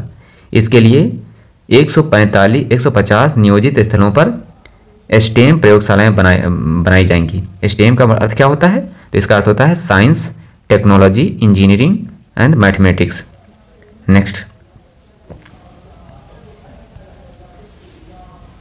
मुंबई में trans harbour link Atal Setu का उद्घाटन। 12 जनवरी 2024 को भारत के प्रधानमंत्री मोदी द्वारा मुंबई ट्रांस हार्बर लिंक का उद्घाटन किया गया। इसे आधिकारिक तौर पर अटल सेतु न्याहवा सेवा सी लिंक के रूप में जाना जाता है, जो देश के समुद्र पर बना सबसे लंबा सेतु है। और इसकी लंबाई कितनी है? तो इसकी लंबाई लगभग 22 किलोमीटर है, अर्थात ये ओरिजिनल इसकी लंबाई है 21.8 किलोमीटर। अटल सेतु भारत का सबसे लंबा पुल होने के साथ साथ सबसे लंबा समुद्री पुल है। यह लगभग 21.8 किलोमीटर लंबा 6 लेन वाला पुल है। कितने लेन वाला? 6 लेन वाला। और समुद्र के ऊपर इसकी लंबाई 16.5 किलोमीटर है और ज़मीन पर लगभग 5.5 किलोमीटर है। यह पुल दक्षिण मुंबई के सेवरी से शुरू होकर रायगढ़ जनपद के उरण तालुका में न्याहवा सेवा पर समाप्त होता है। इस परियोजना को जापान इंटरनेशनल कोऑपरेशन एजेंसी द्वारा वित्त पोषित किया गया है, जो कुल लागत का 80% भाग कवर करती है। शेष राशि केंद्र सरकार और राज्य सरकारों के मध्य साझा की गई है। नेक्स्ट, इस हार्बर लिंक में रिवर्स सर्कुलेशन ड्रिलिंग तकनीक का उपयोग भारत में पहली बार किया गया है और इसमें टोल एकत्र करने के लिए ओपन रोड टोलिंग पद्धति अपनाने वाली देश की पहली परियोजना लागू की गई है। पुल में आर्थोट्रोपिक स्टील डेक की सुविधा दी गई है, जो भारत में पहली बार पुल को व्यापक स्पैन प्रदान करती है। पुल में नॉइस बैरियर का भी प्रयोग किया गया है। इससे पूर्व असम की ब्रह्मपुत्र नदी पर डॉक्टर भूपेन हजारिका का निर्माण किया गया था, जो भारत का सबसे लंबा पुल था। अब यह दूसरा सबसे लंबा पुल बन गया है। नेक्स्ट पॉइंट, स्वच्छ सर्वेक्षण 2024 रिपोर्ट। तो इस रिपोर्ट में भारत के 4,477 शहरों का मूल्यांकन किया गया है। और स्वच्छ सर्वेक्षण 2023 में 1 लाख से अधिक श्रेणी में मध्य प्रदेश का इंदौर लगातार 7वीं बार भारत का सबसे स्वच्छ शहर घोषित किया गया है। और इस बार इंदौर के साथ सूरत को भी शीर्ष स्थान पर संयुक्त रूप से रखा गया है। आगे हम लोग देखते हैं शीर्ष 20 सबसे स्वच्छ शहर और जिनकी जनसंख्या 1 लाख से अधिक है। तो 1 लाख से अधिक जनसंख्या में सबसे स्वच्छ शहर है इंदौर, और इंदौर के साथ सूरत को भी जो है पहले स्थान पर रखा गया है। इसके बाद नवी मुंबई का तीसरा स्थान आता है और विशाखापट्टनम का चौथा स्थान आता है। 1 लाख से कम जनसंख्या में बात की जाए तो 1 लाख से कम जनसंख्या में सबसे स्वच्छ शहर है महाराष्ट्र का सांसवाड़ा, और दूसरे स्थान पर छत्तीसगढ़ का पाटन आता है। और देश की शीर्ष 10 सबसे स्वच्छ छावनी अर्थात कैंटोनमेंट बोर्ड की बात की जाए तो छावनी में सबसे शीर्ष पर आती है महू कैंट पहले नंबर पर आती है, दूसरे स्थान पर देवलाली कैंट। नेक्स्ट, इस रिपोर्ट में शीर्ष 10 सबसे स्वच्छ गंगा शहर कौन से हैं। तो सबसे स्वच्छ गंगा शहर है उत्तर प्रदेश का वाराणसी, और दूसरे स्थान पर प्रयागराज, तीसरे स्थान पर बिजनौर और चौथे स्थान पर हरिद्वार। ये सभी ऊपर के 3 शहर ये उत्तर प्रदेश के हैं। इसमें वाराणसी का स्थान पहला है। और सर्वश्रेष्ठ प्रदर्शन करने वाले शीर्ष 10 राज्य कौन कौन से हैं, तो ये भी मोस्ट इंपॉर्टेंट है। तो सर्वश्रेष्ठ प्रदर्शन करने वाला राज्य है महाराष्ट्र पहले नंबर पर आता है, दूसरे पर मध्य प्रदेश और तीसरे पर छत्तीसगढ़। नेक्स्ट, निम्न प्रदर्शन करने वाले 5 राज्य कौन कौन से हैं। तो सबसे निम्न प्रदर्शन करने वाला राज्य है अरुणाचल प्रदेश, इसका अंतिम स्थान 27वां है। चंडीगढ़ को सफाई मित्र सुरक्षित शहर का पुरस्कार दिया गया है, तथा वाराणसी को स्वच्छ गंगा शहर का सम्मान मिला है। कचरा मुक्त शहरों की स्टार रेटिंग प्रोटोकॉल के तहत नोएडा को 5 स्टार शहर के रूप में सम्मानित किया गया है। उत्तर प्रदेश में नोएडा को जो है कचरा मुक्त शहरों की स्टार रेटिंग प्रोटोकॉल के तहत 5 स्टार शहर के रूप में मान्यता दी गई है। स्वच्छ सर्वेक्षण 2024 के लिए स्वच्छ भारत मिशन के गीत का विमोचन किया गया है, जिसका शीर्षक है नया संकल्प है नया प्रकल्प है। ये भी इम्पॉर्टेंट पॉइंट है। और इस शीर्षक को आवाज़ किसने दी है, तो इसको आवाज़ दी है गायक कैलाश खेर ने। नेक्स्ट पॉइंट, भारत का पहला एक्सरे पोलरीमीटर उपग्रह सफलतापूर्वक लॉन्च। तो इसरो ने 1 जनवरी 2024 को अपना पहला एक्सरे पोलरीमीटर उपग्रह अर्थात एक्सपोसेट को सफलतापूर्वक लॉन्च किया है। और एक्सपोसेट जो है ब्लैक होल जैसी खगोलीय रचनाओं के बारे में कई जानकारियां उपलब्ध कराएगा। इसके लिए PSLV C58 प्रक्षेपण वाहन का प्रयोग किया गया है। एक्सपोसेट का फुल फॉर्म है एक्सरे पोलरीमीटर सैटेलाइट। इसे पृथ्वी की 650 किलोमीटर निचली कक्षा में स्थापित किया गया है, और इसका उद्देश्य अंतरिक्ष में तीव्र एक्सरे स्रोतों के ध्रुवीकरण की जांच करना है। नेक्स्ट, एक्सपोसेट का प्राथमिक पेलोड है पोलीएक्स एक्सरे पोलरीमीटर उपकरण है, जिसे रमन रिसर्च इंस्टीट्यूट द्वारा बनाया गया है। और UR सैटेलाइट सेंटर बेंगलुरु द्वारा निर्मित एक्सएस्पेक्ट एक्सरे स्पेक्ट्रोस्कोपी और टाइमिंग द्वारा पोलरीमेट्री मानदंडों को मापने के लिए डिजाइन किया गया है। और इस मिशन की अवधि कितनी है, तो इस मिशन की अवधि है 5 वर्ष। नेक्स्ट क्वेश्चन, वेटलैंड आर्द्रभूमि सिटी प्रमाणन। तो जनवरी 2024 के दौरान केंद्रीय पर्यावरण एवं जलवायु परिवर्तन मंत्रालय द्वारा वेटलैंड सिटी प्रमाणन योजना हेतु भारत के 3 शहरों के नामांकन प्रस्तुत किए गए हैं।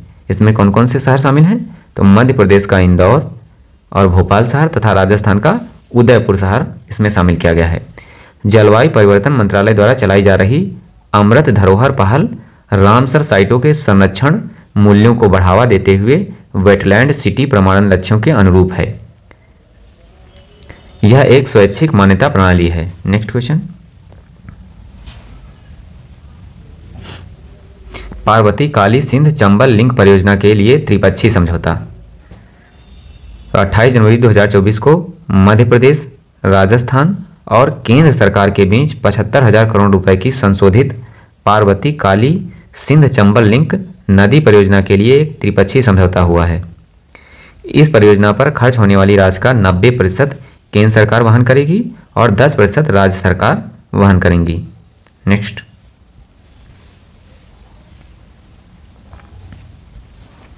पेंच टाइगर रिजर्व भारत का पहला डार्क स्काई पार्क।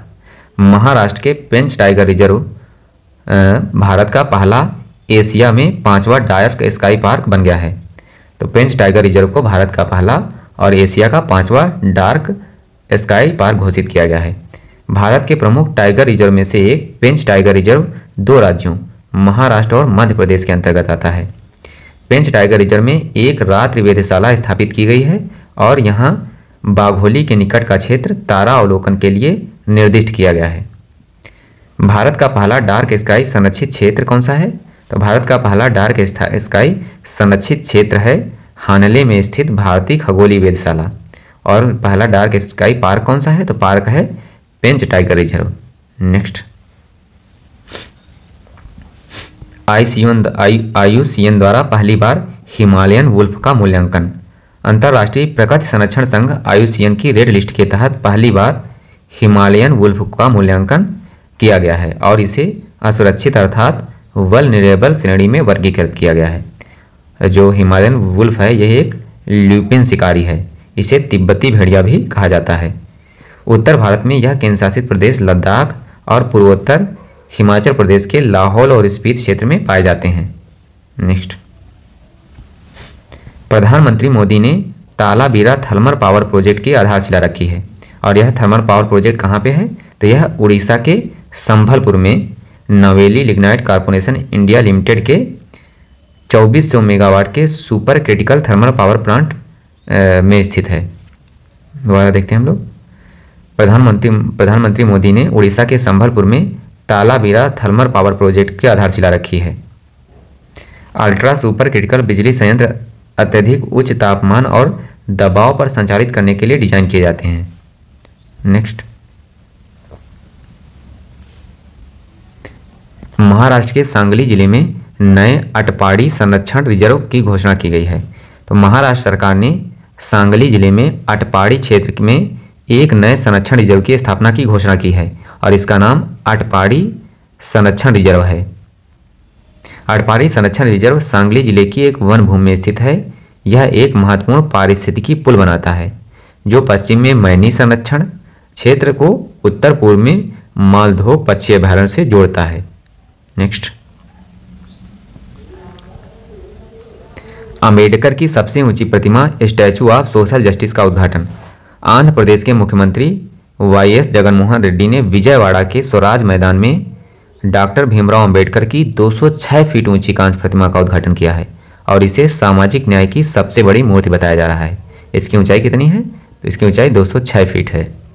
प्रतिमा में 81 फीट का मंच है जिस पर 125 फीट ऊंची प्रतिमा खड़ी है। स्टैचू ऑफ सोशल जस्टिस नाम वाली इस मूर्ति का निर्माण प्रसिद्ध मूर्तिकार राम सुतार ने किया है और इन्होंने ही सरदार पटेल की प्रतिमा का निर्माण किया था। नेक्स्ट, भारत का पहला ग्राफीन केंद्र। तो भारत सरकार के इलेक्ट्रॉनिक्स और सूचना प्रौद्योगिकी मंत्रालय ने भारत के पहले ग्राफीन केंद्र की आधारशिला केरल के त्रिशूर में रखी है। त्रिशूर के डिजिटल यूनिवर्सिटी केरल में स्थापित इस केंद्र पर केंद्र सरकार द्वारा 86.41 करोड़ रुपए आवंटित किए गए हैं।